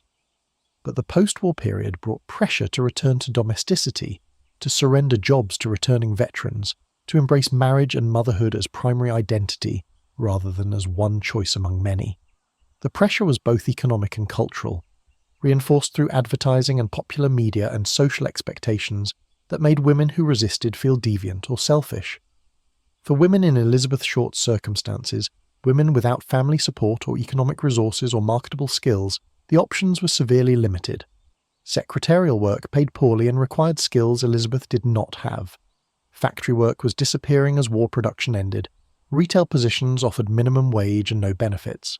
The alternative economy of prostitution, escort services and arrangements with men who provided financial support in exchange for companionship or sexual access operated in legal grey areas, technically illegal but widely tolerated, offering income that legitimate work could not match, but carrying risks that ranged from arrest to violence to social stigma that could never be erased. The entertainment industry promised escape from these limitations, offered the possibility of wealth, and fame and transformation that no other path could match. For every actress who succeeded, thousands failed, but the successes were visible and the failures were not, creating the illusion that the odds were better than they were, that beauty and determination were sufficient, that the dream was achievable if you wanted it badly enough. The industry encouraged this illusion because it benefited from the constant influx of young women willing to work for nothing while waiting for their break, willing to accept exploitation because they believed it was temporary, that success was just around the corner if they could endure a little longer. The murder of Elizabeth Short occurred in this context, in a city where beauty was currency, and women were commodities, and violence against women was common enough that most cases received minimal attention. Dozens of women were murdered in Los Angeles every year, killed by husbands or boyfriends or strangers, their deaths investigated perfunctorily, if at all, their stories relegated to small paragraphs in back sections of newspapers. What made Elizabeth's death different was not that she was killed, but how she was killed, the theatrical brutality that made her death into spectacle, into something that could not be ignored or explained away as just another domestic tragedy or prostitute's occupational hazard. The press coverage reflected the city's contradictions. Elizabeth was simultaneously victim and cautionary tale. Innocent girl destroyed by Hollywood's corruption and reckless woman who brought her fate upon herself through poor choices. The narratives competed and overlapped, creating a portrait that was less about Elizabeth than about how the city understood itself, its fears and fascinations, its need to believe that such things happened for reasons, that there were lessons to be learned, that random violence could be contained through proper behaviour and moral rectitude. The investigation itself became theatre, daily developments reported in headlines, suspects paraded before cameras, detectives promising breakthroughs that never materialised. The public followed the story with an intensity that suggested it had touched something deeper than simple curiosity about a crime, that Elizabeth's death had become a screen onto which the city projected its anxieties about women and sexuality, and the breakdown of social order in the post-war world, and in the offices and bullpens and interrogation rooms where detectives worked 16-hour days trying to solve the murder, in the morgue where Elizabeth's body lay in cold storage waiting for her family to claim it, in the boarding houses and bars where people who had known her were questioned repeatedly about what they had seen and heard and suspected. The investigation was revealing not just details about Elizabeth's death, but about the city itself, about how it worked, and who it protected, and what it was willing to tolerate as long as the violence remained contained in certain neighbourhoods, directed at certain kinds of people.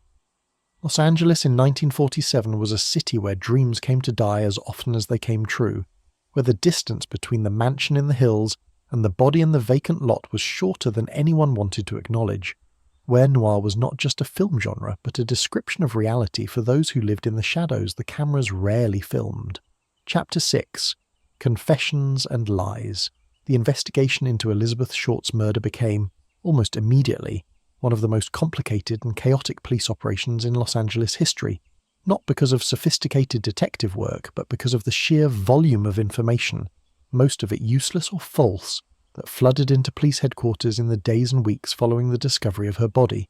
Within 24 hours of the public identification of the victim, police had received more than 50 phone calls from people claiming to have information about Elizabeth, or her associates, or her activities before her death. Within a week, that number had grown to several hundred. Within a month, police had interviewed more than 500 people, followed up on thousands of leads, and were drowning in a sea of tips and confessions and accusations that led nowhere. The confessions began almost immediately. The first came from a man who walked into a police station less than 12 hours after the body was discovered, before Elizabeth had even been publicly identified, and announced that he had killed the girl in the vacant lot. He was drunk, dishevelled, barely coherent, but he insisted with increasing agitation that he was responsible, that he had done terrible things, that he needed to be arrested immediately. The officers took his statement, which was confused and contradictory, and contained no details that had not already appeared in newspaper accounts. When pressed for specifics, for information that only the killer would know, he became defensive and then belligerent. He was held overnight while police investigated his background and his whereabouts on the relevant dates. By morning it was clear he had been in San Francisco when Elizabeth was killed, that he was a chronic alcoholic with a history of false confessions to crimes he had not committed, that he had inserted himself into the case for reasons related to mental illness rather than actual guilt. He was the first, but not the last. Over the following weeks and months, more than 50 people confessed to killing Elizabeth Short. Some walked into police stations voluntarily. Others were brought in after making statements to friends or family or to strangers in bars. Still, others wrote letters to newspapers or police detailing their crimes in language that ranged from remorseful to boastful to psychotic. Each confession required investigation, required police to spend time and resources determining whether the confessor could possibly be the killer or was simply another disturbed individual seeking attention, or punishment or meaning through association with a notorious crime. Most of the confessions could be dismissed quickly. The confessors were in other cities or states when the murder occurred. They were incarcerated. They were physically incapable of the crime. They described methods that did not match the forensic evidence. They claimed to have killed Elizabeth in ways that would have left evidence that did not exist. They confessed to crimes that included details that had been reported in newspapers, but omitted details that had been withheld from the press, demonstrating that their knowledge came from public sources rather than actual participation. But some confessions were more difficult to dismiss. A few confessors had been in Los Angeles during the relevant period. A few had known Elizabeth, or claimed to have known her.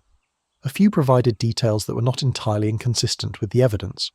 These individuals required more extensive investigation, alibis checked and rechecked, backgrounds examined, psychological evaluations conducted to determine whether they were capable of the crime or were elaborate liars with knowledge gained through obsessive study of the case.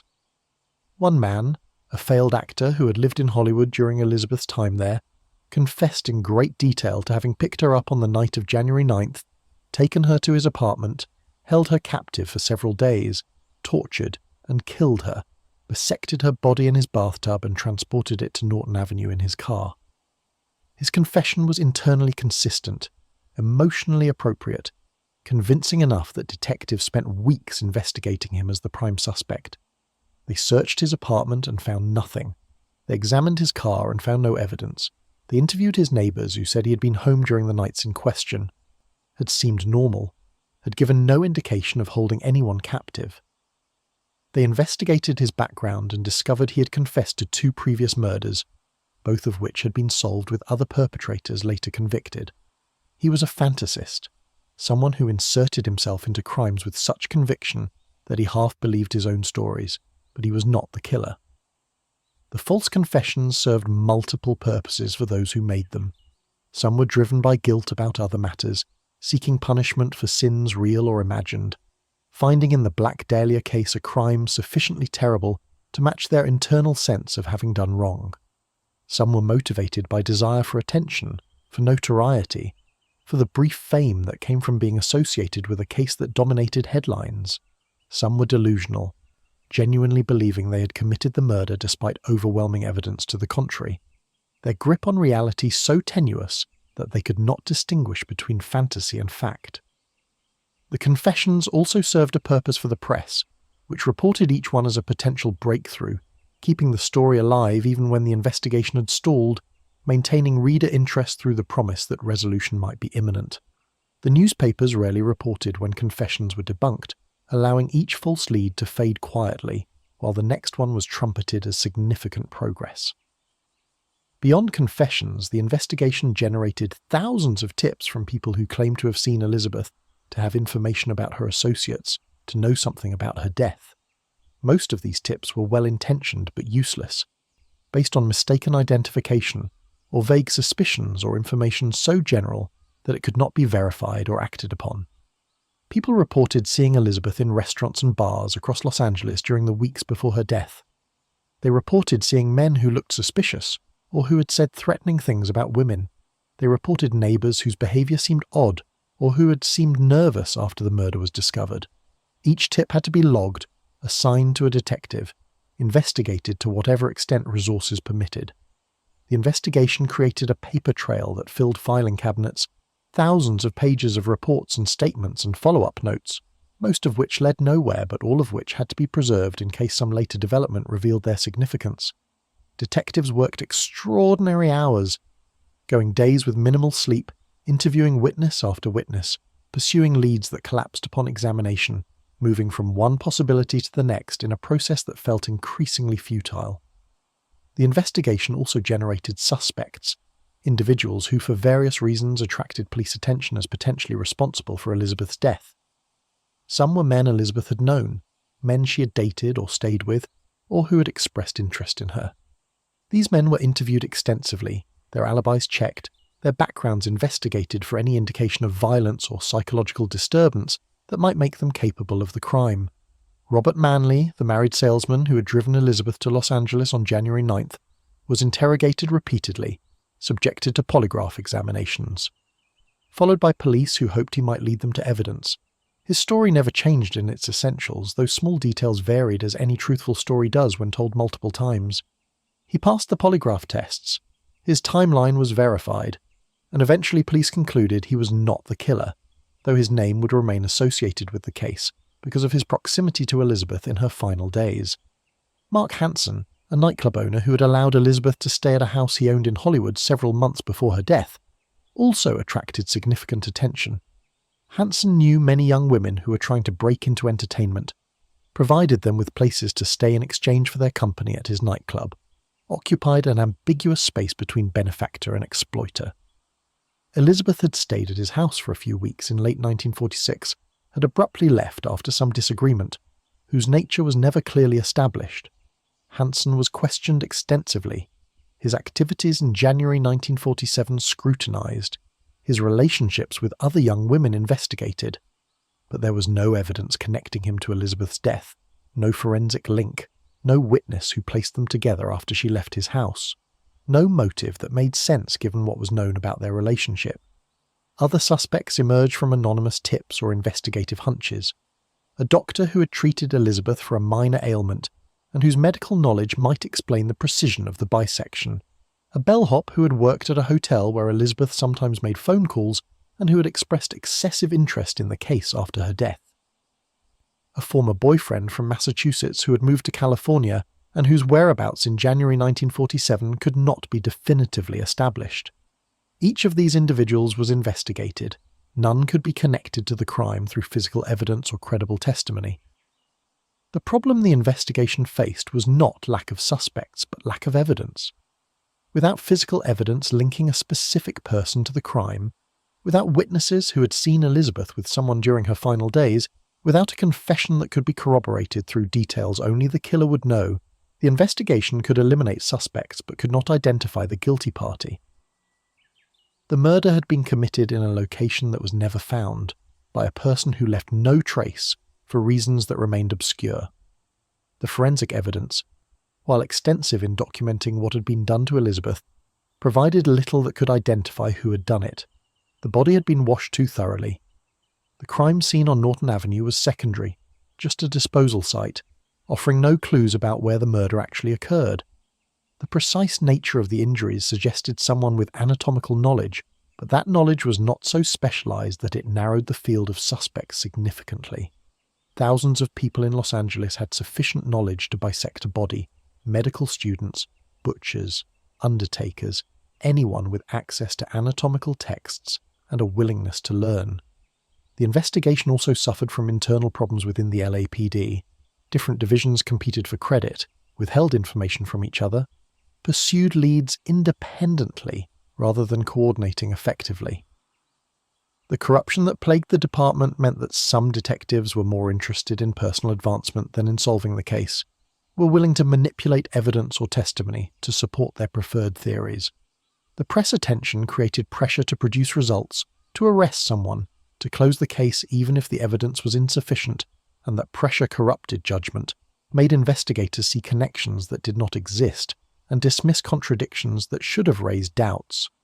The sheer volume of false information became its own obstacle. After weeks of following leads that went nowhere, of interviewing confessors who were lying, of pursuing suspects who were innocent, detectives began to distrust all information, to assume that most tips were useless, to approach each new lead with cynicism that sometimes caused them to dismiss legitimate information along with the false. The case became impossible to manage. too large and too complex and too contaminated by lies and publicity to be solved through traditional investigative methods. By March 1947, 2 months after Elizabeth's body was discovered, the investigation had effectively stalled. Dozens of detectives continued working the case, continued following up on tips, continued interrogating suspects, but the momentum was gone. The newspapers began running fewer stories, relegating updates to inside pages, moving on to fresher crimes that could generate newer headlines. Public interest remained high, but without developments to report, even the most sensational case could not sustain daily coverage indefinitely. The LAPD maintained publicly that the case remained active, that leads were still being pursued, that they were confident of eventually identifying the killer. Privately, detectives acknowledged what everyone involved knew, that without a major break, without new evidence or a credible confession, or a witness who had seen something significant, the case was unsolvable. Elizabeth Short's murder was going to join the ranks of unsolved crimes, mysteries that remained open on paper but that no one seriously expected to close. And as the investigation faded from headlines, as detectives moved on to other cases, as the public's attention shifted to other tragedies and scandals, Elizabeth Short began her transformation from person to legend, from victim to symbol. From woman to the Black Dahlia, a name that would outlive everyone who had known her, that would become shorthand for a particular kind of Los Angeles darkness, that would generate theories and books and films for decades to come, none of which would bring her any closer to justice. Chapter 7. The Man in the Shadows. Over the 77 years since Elizabeth Short's murder, hundreds of suspects have been proposed, investigated, championed by various researchers and writers, each theory presented with varying degrees of evidence and credibility, none ever proven conclusively enough to close the case or to satisfy those who continue to search for answers. Some suspects emerged during the original 1947 investigation, men who knew Elizabeth or who were in Los Angeles during the relevant period, who attracted police attention for reasons ranging from substantial to trivial, who were investigated and cleared, but whose names remained associated with the case in files and memories. Other suspects emerged decades later, identified through reinvestigations or through confessions made on deathbeds, or through connections discovered in archives, each revelation generating renewed interest and media coverage, and claims that finally, after all these years, the mystery had been solved. The challenge with evaluating suspects in the Black Dahlia case is that the evidence is simultaneously too sparse and too abundant. Too sparse because the physical evidence that could definitively connect someone to the crime, DNA or fingerprints or fibers or hair, was either never collected, or was contaminated, or was lost over the decades. Too abundant because the case has generated such extensive documentation, so many statements and tips and theories, that contradictory narratives can be constructed to implicate almost anyone who had even tangential connection to Elizabeth or to Los Angeles in 1947. The most persistent category of suspects involves men with medical or anatomical knowledge based on the precision of the bisection and the apparent skill with which Elizabeth's body was drained of blood. The theory, attractive in its logic, suggests that the killer must have been a doctor or medical student, or someone with access to medical facilities and expertise. Several such individuals were investigated during the original case, and more have been proposed since. Dr. George Hodel was perhaps the most notorious of these medical suspects, though he did not become a focus of investigation until decades after Elizabeth's death. Hodel was a prominent Los Angeles physician in the 1940s, wealthy, cultured, connected to Hollywood and artistic circles, living in a distinctive modernist house in the Hollywood Hills. He was also, by accounts from family members and associates, sadistic, abusive, involved in illegal activities including performing abortions and hosting parties, where drugs and sex were freely available. Hodel's connection to the Black Dahlia case emerged primarily through the work of his son, Steve Hodel, a former LAPD detective who became convinced in the 1990s that his father was responsible for Elizabeth's murder and possibly for other unsolved killings as well. Steve Hodel built his case through circumstantial evidence, connections between his father's house and locations associated with Elizabeth, similarities between photographs his father took and the positioning of Elizabeth's body, recordings from police surveillance in 1950 in which George Adele made ambiguous statements that might have been interpreted as confession. The case against George Adele was compelling in some respects. He had the medical knowledge, he had a history of violence, he had access to facilities where the murder could have been committed. He was in Los Angeles during the relevant period, and some of the surveillance recordings, while not explicitly confessional, suggested knowledge that seemed suspicious. But the evidence was entirely circumstantial. There was no physical evidence linking George Adele to Elizabeth. No witnesses placed them together. No clear motive explained why he would have killed her.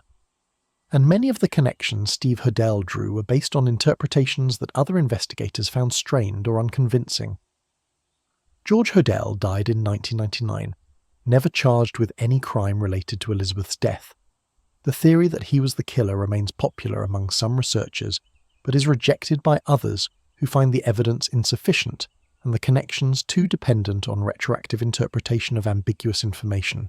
Another medical suspect who attracted attention was Walter Bailey, a surgeon who lived near the vacant lot where Elizabeth's body was found, and who had medical expertise that would have enabled the precise bisection. Bailey was investigated briefly in the original case, but was never considered a strong suspect. Decades later, a researcher named Larry Harnish reinvestigated Bailey after discovering his proximity to the crime scene and his medical background. Harnish found that Bailey had been suffering from a degenerative brain disease in 1947, a condition that might have affected his behaviour and judgment, and that his daughter had known Elizabeth Short. The case against Bailey was based largely on opportunity and capability. He lived close to where the body was found. He had the medical skills. He had a potential connection to Elizabeth through his daughter. And his deteriorating mental state might have explained behaviour that would have been uncharacteristic for him earlier.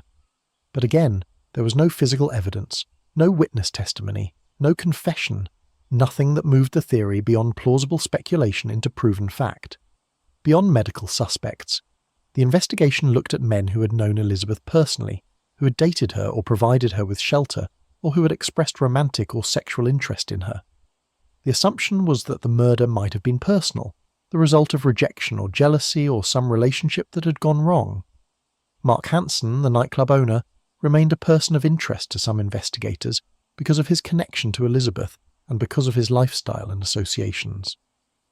But the evidence against him never progressed beyond the fact that he had known her, and many women who had stayed at his house or worked at his club testified that, while he might have been exploitative in minor ways, they had never felt threatened by him or believed him capable of violence.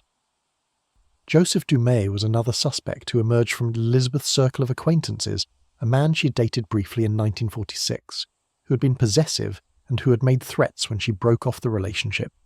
Police investigated him thoroughly in 1947, established that he had been in another state when Elizabeth was killed, and cleared him.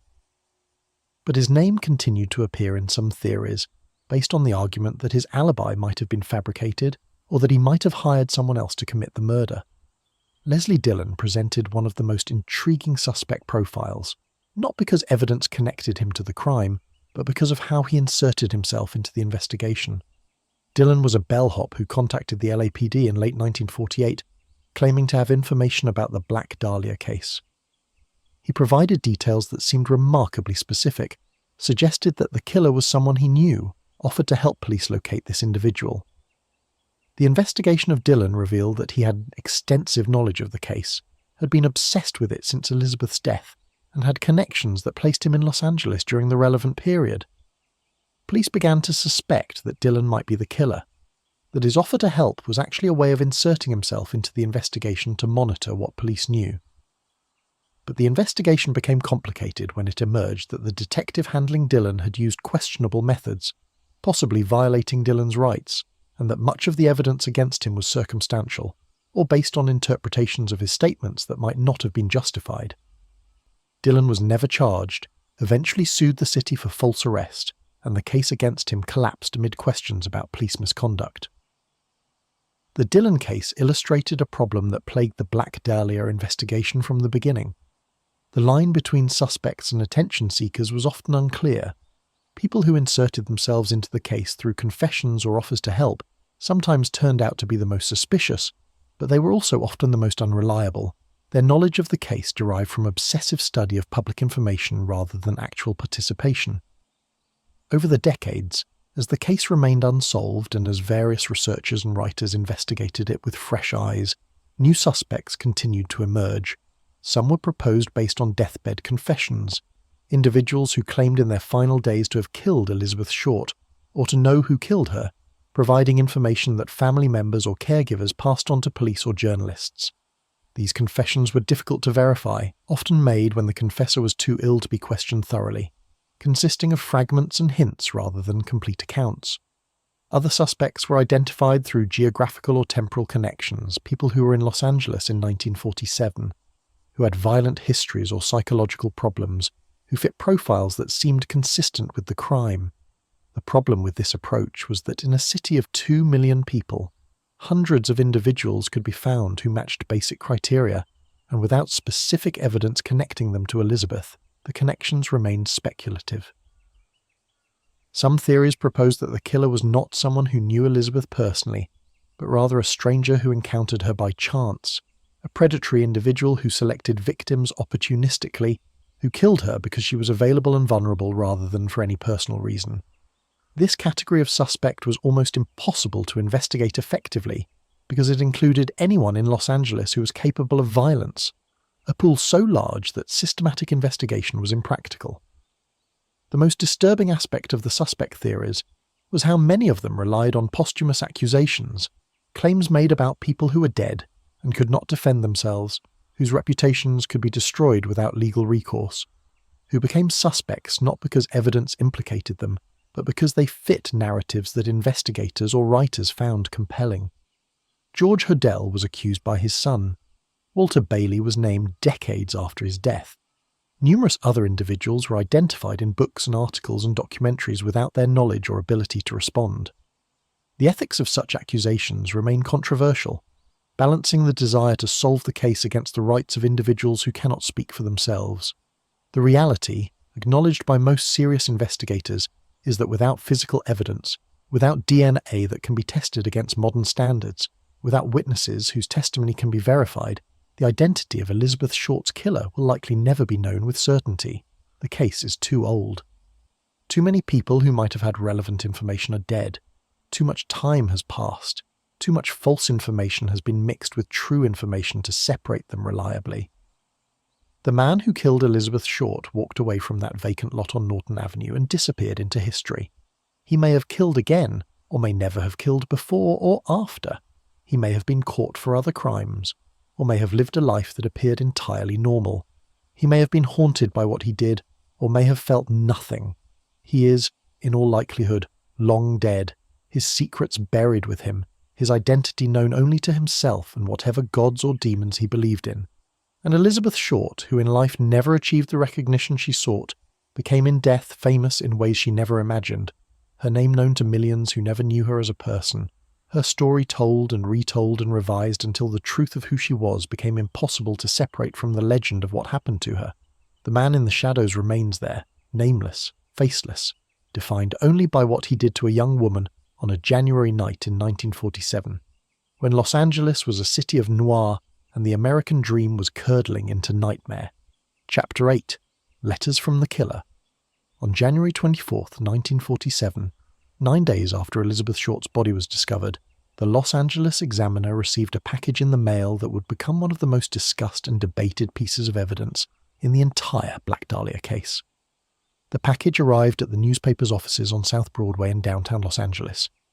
Addressed simply to the Los Angeles Examiner and other Los Angeles papers, the address had been assembled using letters cut from newspaper headlines and magazine text, pasted onto the envelope in the ransom note style that was already a cliché from crime films, but that here seemed less theatrical than sinister.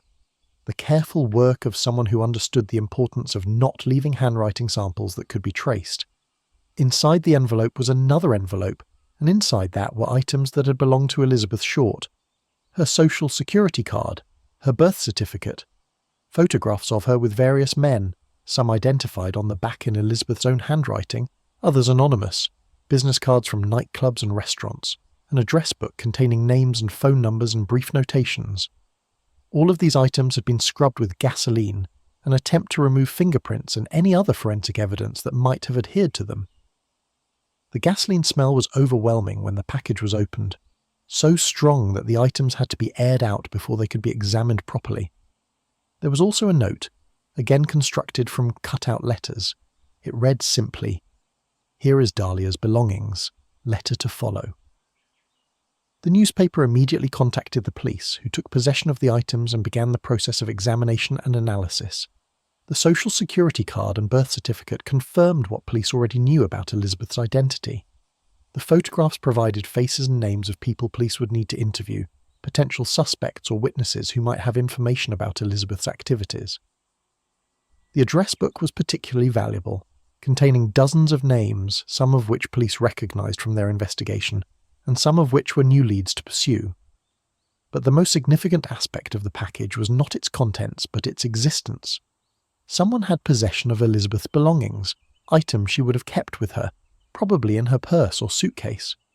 Those belongings had been with her when she died or shortly before, which meant whoever sent the package either was the killer or had obtained the items from the killer or had access to wherever Elizabeth's possessions had been stored. The package was evidence that someone connected to the crime was communicating with the press, choosing to engage in dialogue through the newspaper rather than remaining silent. The promised letter arrived 2 days later, delivered to the Examiner in another envelope addressed with cut-out letters. This letter was longer, more elaborate, taunting in tone. It claimed responsibility for Elizabeth's death. It mocked the police investigation, suggesting that detectives were incompetent, that they would never catch the killer, that the writer was too clever to be captured. It promised more revelations, more communications, suggested that this was just the beginning of a correspondence that would continue as long as the writer chose to maintain it. The letter also contained details about the crime, specifics that had not been released to the public, information that suggested the writer had intimate knowledge of what had happened to Elizabeth. Some of these details matched the forensic evidence, others were ambiguous, could have been guessed or inferred from newspaper coverage, and some were simply wrong, inconsistent with what police knew, suggesting either that the writer was lying about some aspects, or that police understanding of the crime was incomplete. The authenticity of these communications has been debated for 77 years. Were they genuine correspondence from Elizabeth's killer, or were they elaborate hoaxes created by someone who had no connection to the murder, but who wanted to insert themselves into the most sensational crime story of the era? The police at the time treated them as potentially genuine, investigated the package and letters with the same intensity they applied to any evidence, tried to extract whatever information could be obtained from physical analysis and from the content itself. The items in the package were examined for fingerprints, but the gasoline treatment had been effective. No usable prints were found. The paper used for the envelopes and the glue used to affix the cutout letters were analysed, but both were common brands available in thousands of stores across Los Angeles. The cutout letters themselves were examined to determine their source, and investigators painstakingly compared them to various newspapers and magazines, eventually determining that they came from multiple publications mixed together, suggesting the writer had deliberately used different sources to make tracing more difficult. The handwriting on the backs of the photographs in Elizabeth's own hand was analysed to determine when the notations had been made, whether they had been added before or after her death. The analysis suggested they were written at different times, some months or years old, some more recent, consistent with Elizabeth having written them herself over time as she collected photographs. Nothing about the handwriting suggested forgery or manipulation after her death. The address book became a focus of intense investigation. Police contacted everyone listed in it, interviewed them about their relationship with Elizabeth, asked about their activities in January 1947, tried to determine whether any of them might be the killer or might know who the killer was. Most of the people in the address book were women, friends or acquaintances from Elizabeth's years in California. Some were men she had dated or who had expressed interest in her. A few were business contacts, people she had met through her attempts to break into entertainment. None of them, when investigated, appeared to have any connection to her murder beyond having known her at some point. The package and letters created a frenzy of speculation and publicity that exceeded even the initial coverage of the body's discovery. The idea that the killer was communicating with the press, that he was taunting authorities, that he might continue to do so, transformed the case from tragedy into ongoing drama. The newspapers, particularly the Examiner, ran extensive coverage of the communications, reproducing the cut-out letter text, describing the contents of the package, inviting readers to participate in the mystery by examining the evidence and offering their own theories. This coverage generated additional communications. Over the following weeks and months, dozens of letters arrived at various newspapers and at police headquarters, all claiming to be from the Black Dahlia killer. Some used the same cut-out letter technique. Others were handwritten or typed. Some contained details about the crime. Others were vague or nonsensical. Each one had to be investigated, evaluated for authenticity, compared to the original package to determine whether they came from the same source. The overwhelming majority of these subsequent communications were determined to be hoaxes, copycat letters from attention seekers who were mimicking the first package, who wanted to be part of the story, who were trying to inject themselves into the investigation. But sorting the genuine from the false was a time-consuming process that diverted resources from other aspects of the investigation, that forced detectives to follow up on leads that went nowhere, that added to the chaos that already plagued the case. One letter that arrived in early February was particularly disturbing. It was addressed to the police rather than to the newspapers, and it contained detailed descriptions of what had been done to Elizabeth. Descriptions that were more explicit than anything that had been published, that suggested the writer either had access to autopsy reports or had witnessed the torture and murder firsthand. The letter was written in a florid, almost literary style, describing Elizabeth's suffering in language that seemed designed to horrify, to demonstrate the writer's power over her, to force the reader to imagine her final hours in graphic detail. The police took this letter very seriously, conducted extensive analysis of the paper and ink and writing style, brought in forensic linguists to examine the language patterns, tried to determine whether the writer was educated or was affecting an educated style, whether the descriptions were based on actual memory or on imagination supplemented by newspaper reports and educated guesses. The analysis was inconclusive. The letter could have been genuine. It could have been an elaborate fake. There was no way to determine definitively without comparing it to known samples from a specific suspect, and no such suspect was available. The question of motive also complicated the assessment of the letters. If they were genuine, if they actually came from Elizabeth's killer, why would he send them? What purpose did they serve? The obvious answer was that the killer wanted attention, wanted credit for what he had done, wanted to demonstrate his cleverness by taunting authorities who could not catch him. This fit a pattern of behavior associated with certain types of serial killers, individuals who derive satisfaction not just from the act of killing, but from the aftermath, from the power and control demonstrated by their ability to evade capture. But there were other possible explanations. Perhaps the letters were a form of confession, a way of admitting guilt without actually turning himself in, a compromise between the desire to be known and the need to avoid punishment. Perhaps they were an attempt to manipulate the investigation, to steer it in certain directions or away from certain areas, to provide false leads that would waste police resources and protect the killer by keeping attention focused on wrong suspects. Perhaps they were simply the product of mental illness, compulsive communication driven by psychological needs that had nothing to do with rational calculation. The letters also raised questions about the killer's relationship with the press. Why send communications to newspapers rather than directly to police? The obvious answer was that the newspapers guaranteed publicity, guaranteed that the communications would become public, would be read by thousands of people, would generate the attention the killer seemed to crave. Sending them to police might result in the communications being kept confidential as evidence, denying the killer the audience he wanted. But the choice to communicate through the press also suggested something about the killer's psychology, about how he understood his own actions, and wanted them to be understood by others. He was not just a murderer, but a creator of spectacle, someone who understood that the crime itself was not complete without public response, without the story being told and retold, without his role being acknowledged. The letters were part of the performance, the final act in a drama that had begun with Elizabeth's murder and would continue as long as people remembered and discussed it. The authenticity question became even more complicated as years passed, and as additional people claimed to have received communications from the Black Dahlia killer. Some of these claims emerged decades after the murder. Individuals coming forward to say they had received letters in 1947 but had not reported them at the time, had kept them hidden for various reasons, were now willing to share them. The legitimacy of these delayed reports was questionable. Memory is unreliable over such time spans. Physical evidence can be manufactured, and the incentive to be associated with a famous case created motivation for fabrication. In the 1990s, forensic document examiners re-examined some of the original letters using modern techniques not available in 1947. They looked for indications of authorship, for consistent patterns in the letter selection and placement, for evidence that multiple people had been involved in creating different letters, or that all the letters came from a single source. The results were mixed.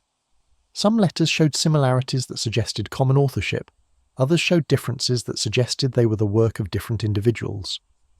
The examination could not definitively answer whether the first package and letter, the one sent in January 1947, were genuine communications from the killer or were elaborate hoaxes. The psychological profile of someone who would send such communications, if they were genuine, painted a disturbing picture. This was someone who enjoyed the suffering he had inflicted, who wanted it to be known and appreciated, who derived ongoing satisfaction from the publicity and from the knowledge that he had created fear and fascination. This was someone who was organised enough to plan the communications carefully, to avoid leaving evidence that could identify him, to sustain the correspondence over time without making mistakes that would lead to his capture. And this was someone who was arrogant enough to believe he was smarter than the police, that he could taunt them without consequence, that his cleverness would always keep him one step ahead. But if the letters were fake, if they were the work of someone unconnected to the crime, then they represented a different kind of pathology. Someone who would create false communications from a killer, who would prolong the suffering of the victim's family, who would waste police resources and mislead the investigation, was also deeply disturbed, motivated by needs that were perverse even if they did not include actual murder. The letters stopped arriving after several months. Whether the killer lost interest, whether he felt he had said what he needed to say, whether he was worried that continued communication would increase the risk of being caught, or whether the letters were hoaxes that ran their course and were abandoned, the correspondence ended without resolution. No arrest was ever made based on the letters. No suspect was ever identified through analysis of them. They remained artifacts of the case, evidence that something had happened but that could not definitively explain what that something was. And Elizabeth Short, whose belongings had been sent to the newspapers, whose address book had been rifled through and examined by strangers, whose photographs had been published and analysed and speculated about, had no voice in any of this. She could not confirm or deny. She could not explain what the entries in her address book meant or who the men in the photographs were. She was silent permanently while others spoke for her, about her, using her death as material for their own purposes. The letters from the killer, real or fake, became part of the mythology of the Black Dahlia case, evidence of how the murder transcended its own horror to become something else, a story that people told and retold, adding layers of interpretation and speculation, creating a narrative that had less to do with Elizabeth Short than with the culture's fascination with violence and mystery and the dark glamour of unsolved crime. Chapter 9. The Legend. The transformation of Elizabeth Short from person to legend began almost immediately after her death, but it accelerated and intensified over the decades that followed. As the case remained unsolved and as each generation discovered it anew, bringing fresh interpretations and projections, layering new meanings onto the basic facts, until the woman beneath the myth became almost impossible to discern. The nickname itself, the Black Dahlia, was the first step in this transformation. It was not a name Elizabeth had used for herself. It was not how her friends or family knew her. It was a creation of the press, coined by reporters who understood that a memorable name would sell newspapers, who recognised that Elizabeth Short was unremarkable, while the Black Dahlia had poetry and menace, darkness and beauty compressed into a phrase that would stick in memory. The name accomplished what the reporters intended. It made Elizabeth memorable. It gave her an identity that transcended the mundane facts of her life. It transformed her from one more struggling actress among thousands into something unique, into a figure that seemed to embody something about Los Angeles, about Hollywood, about the American dream corrupted and destroyed. The Black Dahlia was not just a murder victim. She was a symbol, an archetype, a character in a story that was bigger than any individual life. The symbolism took different forms depending on who was interpreting it. To some, the Black Dahlia represented innocence destroyed by Hollywood's corruption, the small-town girl who came west with dreams and who was devoured by a city that consumed young women and discarded them when their beauty faded or their luck ran out.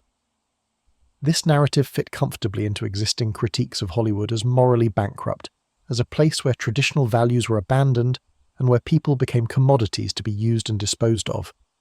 To others, the Black Dahlia represented female sexuality punished, a cautionary tale about women who stepped outside acceptable boundaries, who used their beauty too freely, who associated with the wrong kind of men, who paid the ultimate price for not conforming to the proper role of modest, protected womanhood. This interpretation was explicit in much of the initial press coverage, which dwelt on Elizabeth's romantic history, her living arrangements, her movements through the city in ways that implied she had brought her fate upon herself through reckless behaviour. To still others, particularly as decades passed and feminism provided new frameworks for understanding violence against women, the Black Dahlia represented the murderous misogyny that lay beneath the surface of American culture, the rage against women that erupted periodically in spectacular violence, but that existed constantly in more subtle forms. Elizabeth's murder, in this interpretation, was not exceptional but exemplary, not aberrant but representative, a particularly dramatic instance of violence that was actually pervasive. Each of these interpretations contained some truth, and each was also a simplification, a reduction of Elizabeth's complex life to a single meaning that served the interpreter's purposes more than it served historical accuracy. The real Elizabeth Short was neither purely innocent nor recklessly deviant, neither simply a victim of circumstance nor responsible for her own death. She was a young woman navigating impossible circumstances with limited resources, making choices that sometimes worked and sometimes did not, trying to survive in a city and an era that offered women few good options and many dangers. But the legend was not interested in complexity. Legends simplify. They create clear narratives where reality offered only ambiguity. They assign meanings where reality provided only random violence. They give structure and purpose to events that were actually chaotic and senseless. The Black Dahlia legend did all these things, creating a story that was more coherent and more meaningful than the messy facts could support. The legend was sustained through constant retelling in multiple media. Newspapers revisited the case on anniversaries, running retrospective articles that introduced it to new generations of readers. True crime magazines devoted issues to it, speculating about suspects and theories, reproducing the most shocking photographs and documents. Books were written, some attempting serious investigation, and others exploiting the sensational aspects, each one adding new theories or emphasizing different details, contributing to the growing body of Black Dahlia literature. Hollywood inevitably discovered the case as material for entertainment. The first film appeared in 1975, a low-budget production that took enormous liberties with the facts, inventing characters and scenarios that had no basis in reality, using the basic outline of the case as framework for a conventional mystery thriller. Later films would follow, some more respectful of the actual events and others purely exploitative, but all of them contributing to the mythologization, all of them reinforcing the sense that the Black Dahlia was a story that belonged to popular culture rather than history. James Ellroy's 1987 novel The Black Dahlia was perhaps the most influential of these cultural productions, a work of fiction that used the murder as the starting point for a complex narrative about police corruption, obsession, and the dark underside of post-war Los Angeles. Ellroy's book was brilliantly written, atmospherically rich, but it was fundamentally a work of imagination rather than investigation, creating characters and plot developments that had no connection to the actual case. Yet the book's success meant that many people's understanding of the Black Dahlia case came primarily from Ellroy's fiction, rather than from historical sources, blurring the line between what actually happened and what a talented novelist imagined might have happened. The novel was adapted into a film in 2006, directed by Brian De Palma, bringing the story to an even wider audience. The film was visually stunning, recreating 1940s Los Angeles in meticulous detail, but it was based on Ellroy's fictional narrative rather than on historical fact.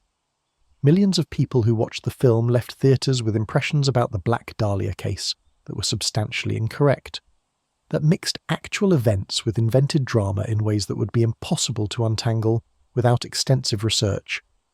television also contributed to the legend.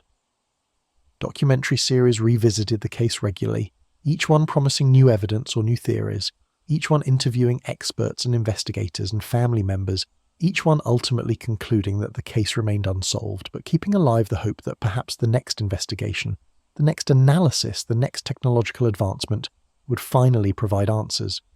These documentaries served multiple purposes. They educated viewers about the case, they sustained public interest, and they contributed to the sense that the Black Dahlia was not just a historical event, but an ongoing mystery, a puzzle that demanded solving, that challenged each new generation to do what previous generations had failed to accomplish.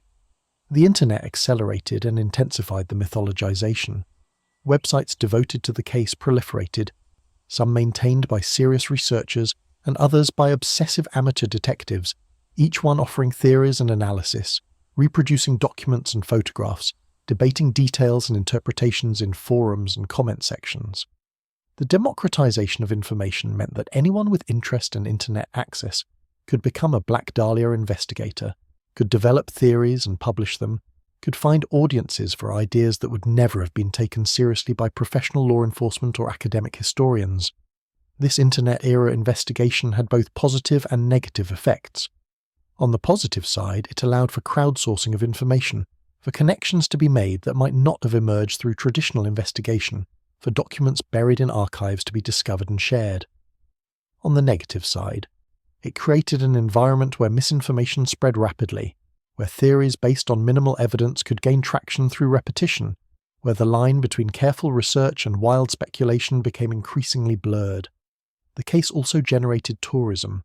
The vacant lot on Norton Avenue where Elizabeth's body was found became a destination for true crime enthusiasts, people who made pilgrimages to stand on the spot where she was discovered, who took photographs, who left flowers or other tributes. The lot itself was eventually developed, houses built on it in the 1950s, but the location remained significant to those who followed the case, the address memorized and repeated, the coordinates fixed in the geography of Los Angeles crime history. Other locations associated with Elizabeth also became stops on informal tours.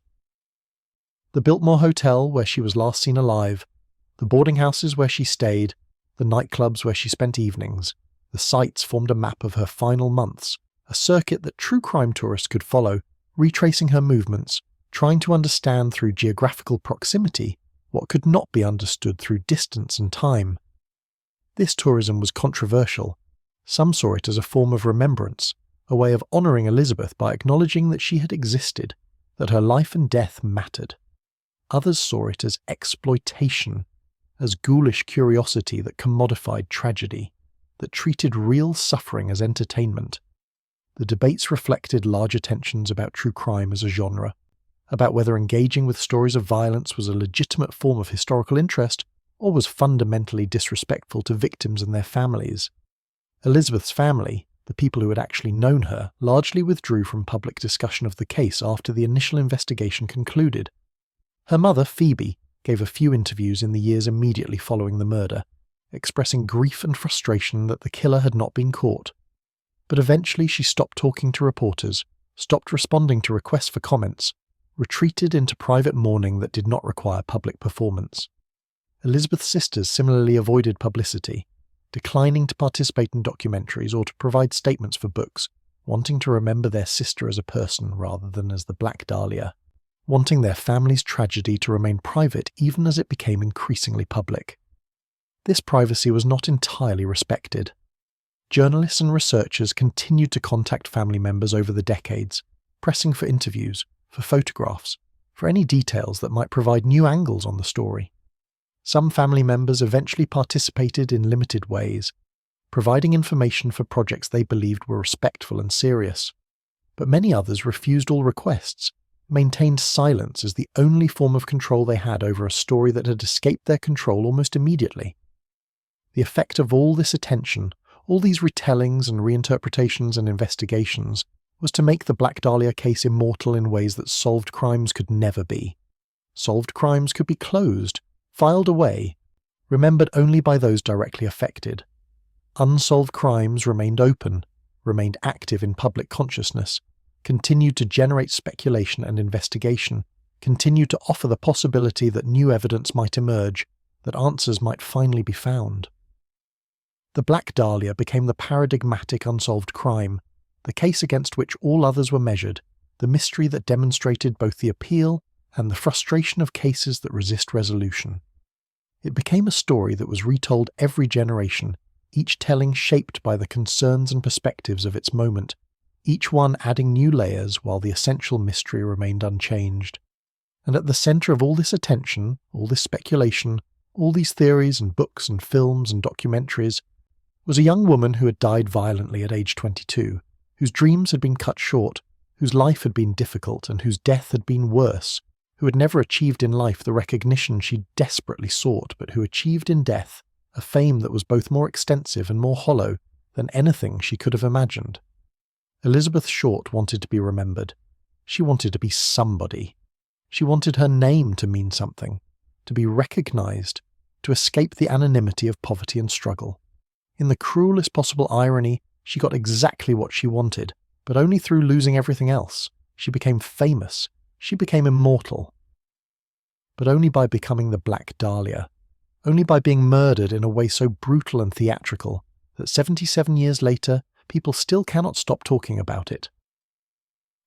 The legend consumed the woman, and that consumption, that transformation from Elizabeth Short to the Black Dahlia, was perhaps the final violence inflicted upon her, the ongoing exploitation that never ended because her death had become too valuable as story, as symbol, as mystery, for anyone to let it rest. Chapter 10. The woman forgotten, beneath the legend, beneath the theories and the speculation and the endless fascination with her death, there was a woman who lived and who is almost entirely forgotten now, obscured by everything that came after, reduced to the smallest details that survive in documents and photographs and the memories of people who knew her and who are themselves now gone. Elizabeth Ann Short was born into a world that was already difficult and that became steadily more so as she grew. Her childhood in Medford was marked by her father's disappearance and the poverty that followed, by the chronic illness that limited her activities and made her different from other children, by the sense even then that she was on the outside of normal life looking in, wanting to belong but not quite managing it. The photographs that survive from her youth show a girl who was already learning to perform for the camera, to arrange her face into expressions that suggested confidence and happiness, whether she felt those things or not. There are pictures of her with her sisters, all 5 girls lined up by age, Elizabeth in the middle, her smile a little too bright, her posture a little too careful, as though she understood already that appearance mattered more than reality, that the image presented to the world was what people would remember and respond to. She was, by all accounts, a dreamer from early on. Her sisters later remembered that she talked constantly about Hollywood, about becoming an actress, about having a life that was different from the one they were living in Massachusetts. This was not unusual for girls of that era. Hollywood represented escape, transformation, possibility.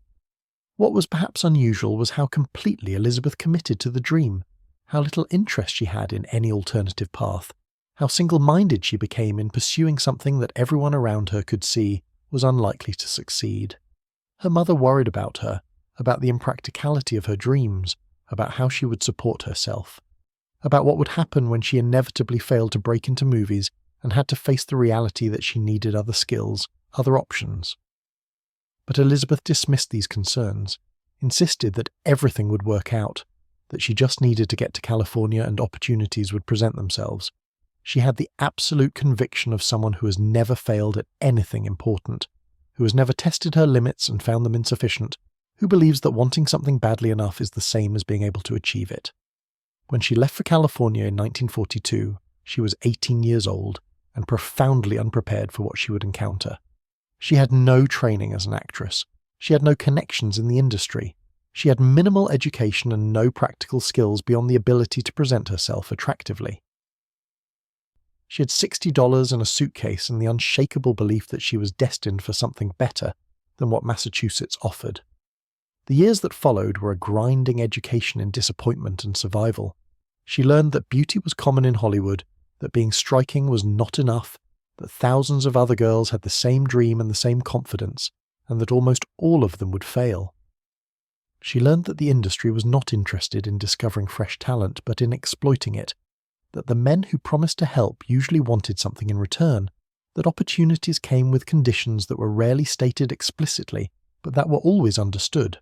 She learned to survive through charm and manipulation, through accepting help from people who offered it, and then moving on before they could demand repayment.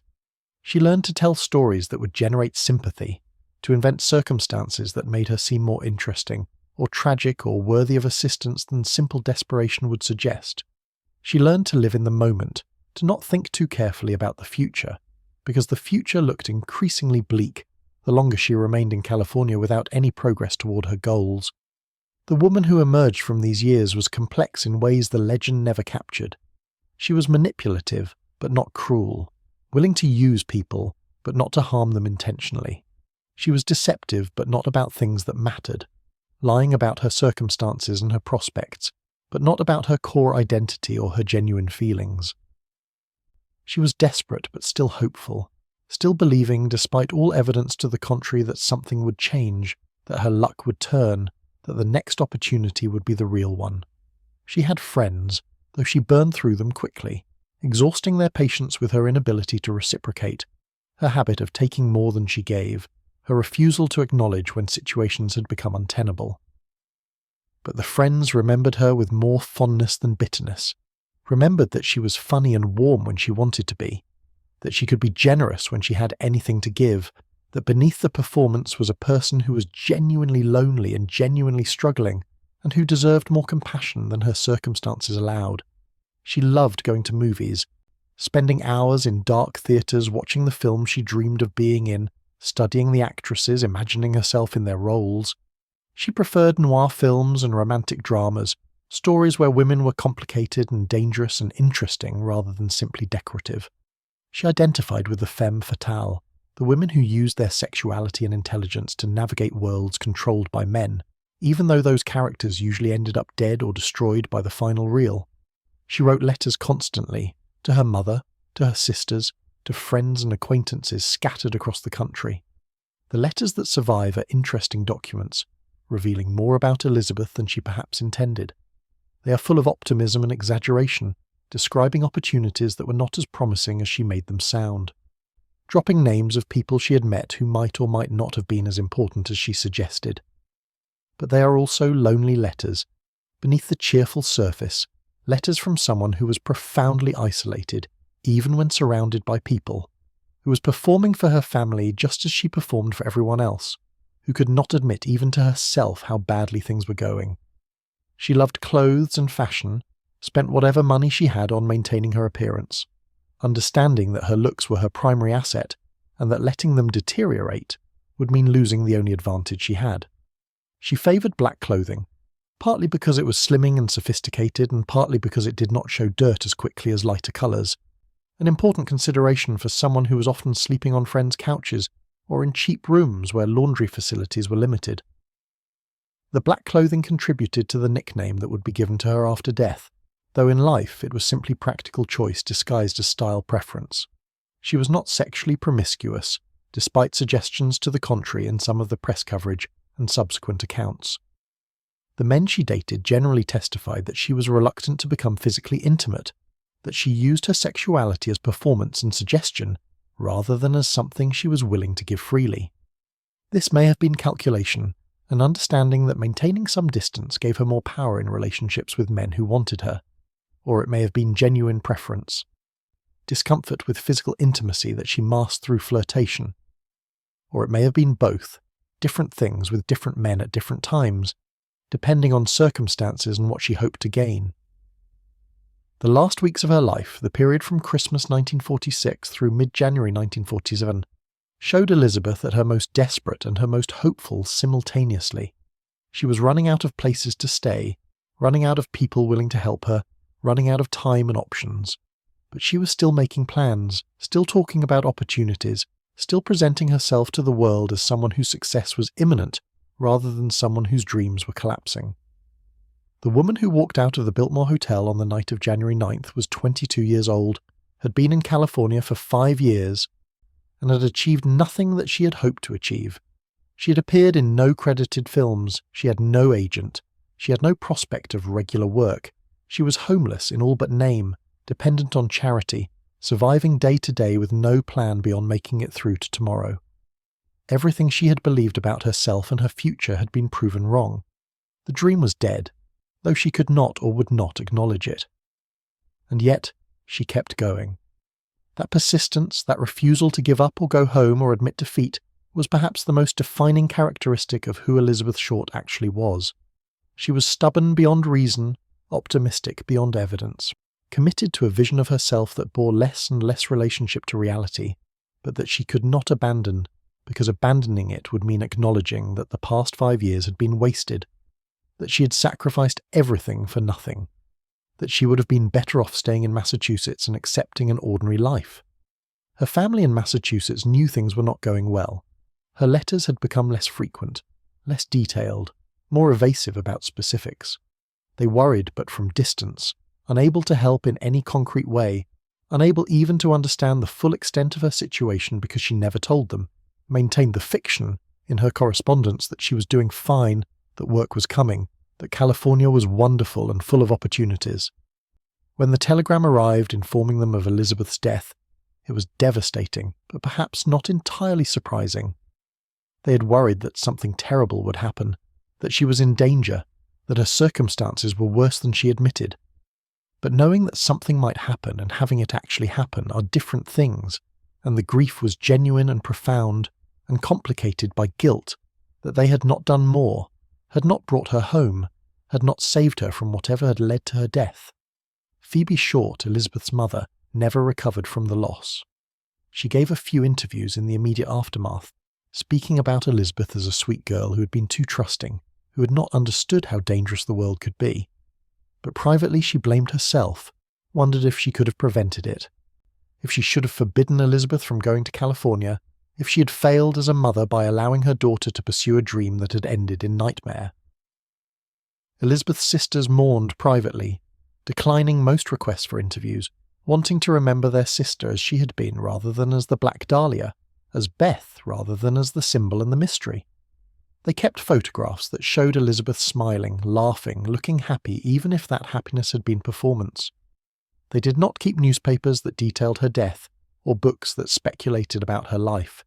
They wanted to preserve a version of their sister that was separate from what happened to her, a version that existed before January 15, 1947, that belonged to family rather than to the public. The grave where Elizabeth was buried, in Mountain View Cemetery in Oakland, California, remained largely unvisited except by family for many years after her death. There was no elaborate memorial, no marker that indicated anything unusual about the person buried there, just a simple headstone with her name and dates. The family preferred it that way, preferred that Elizabeth rest in anonymity rather than becoming a pilgrimage site for curiosity seekers and true crime enthusiasts, but anonymity was impossible. The grave location became known. People began visiting, leaving flowers, leaving notes, leaving tokens that range from respectful to bizarre. The cemetery tried to manage this, tried to maintain the dignity of the space, but there was no way to prevent people from coming, from standing at Elizabeth's grave and contemplating her life and death, from using the site as a focal point for their own fascinations and obsessions. Elizabeth Short died at 22 years old. She had lived less than a quarter of an average lifespan. She had experienced disappointment and poverty and loneliness and fear and brief moments of happiness and hope. She had been a daughter and a sister and a friend and a symbol of something larger than herself, even before her death made her into legend. She had dreams that were unrealistic and persistence that was admirable and flaws that were entirely human. She deserved better than she got in life. She deserved better than she has received in death. She deserved to be remembered as a person rather than as a mystery, as Elizabeth Ann Short rather than as the Black Dahlia, as a woman who lived and who mattered rather than as a corpse in a vacant lot that became the starting point for 77 years of speculation and exploitation. The woman forgotten was the real tragedy, more profound than the murder itself, the loss not just of her life but of her identity, the replacement of her actual self with the legend that served everyone's purposes except her own. And now, 77 years later, almost everyone who knew Elizabeth Short is dead. The witnesses are gone, the suspects are gone. The detectives and reporters and family members who might have provided first-hand accounts have passed.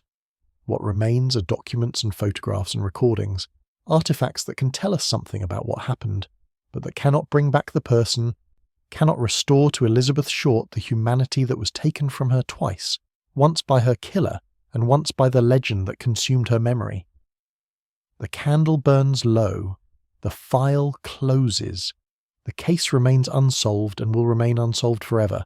Another mystery in a world full of mysteries, another life cut short in a century of lives cut short. And somewhere in the darkness between past and present, between memory and myth, Elizabeth Short rests. Not the Black Dahlia, not the legend, not the symbol. Just a woman. Just a girl who dreamed and who died before those dreams could come true, or before she could learn to dream different dreams. Just Elizabeth. Forgotten beneath everything that came after, and history, having turned its page in the darkness, moves on once more. Thank you for listening to the Bedside Historian. May you rest peacefully tonight, carrying these stories with you into your dreams. Sleep well,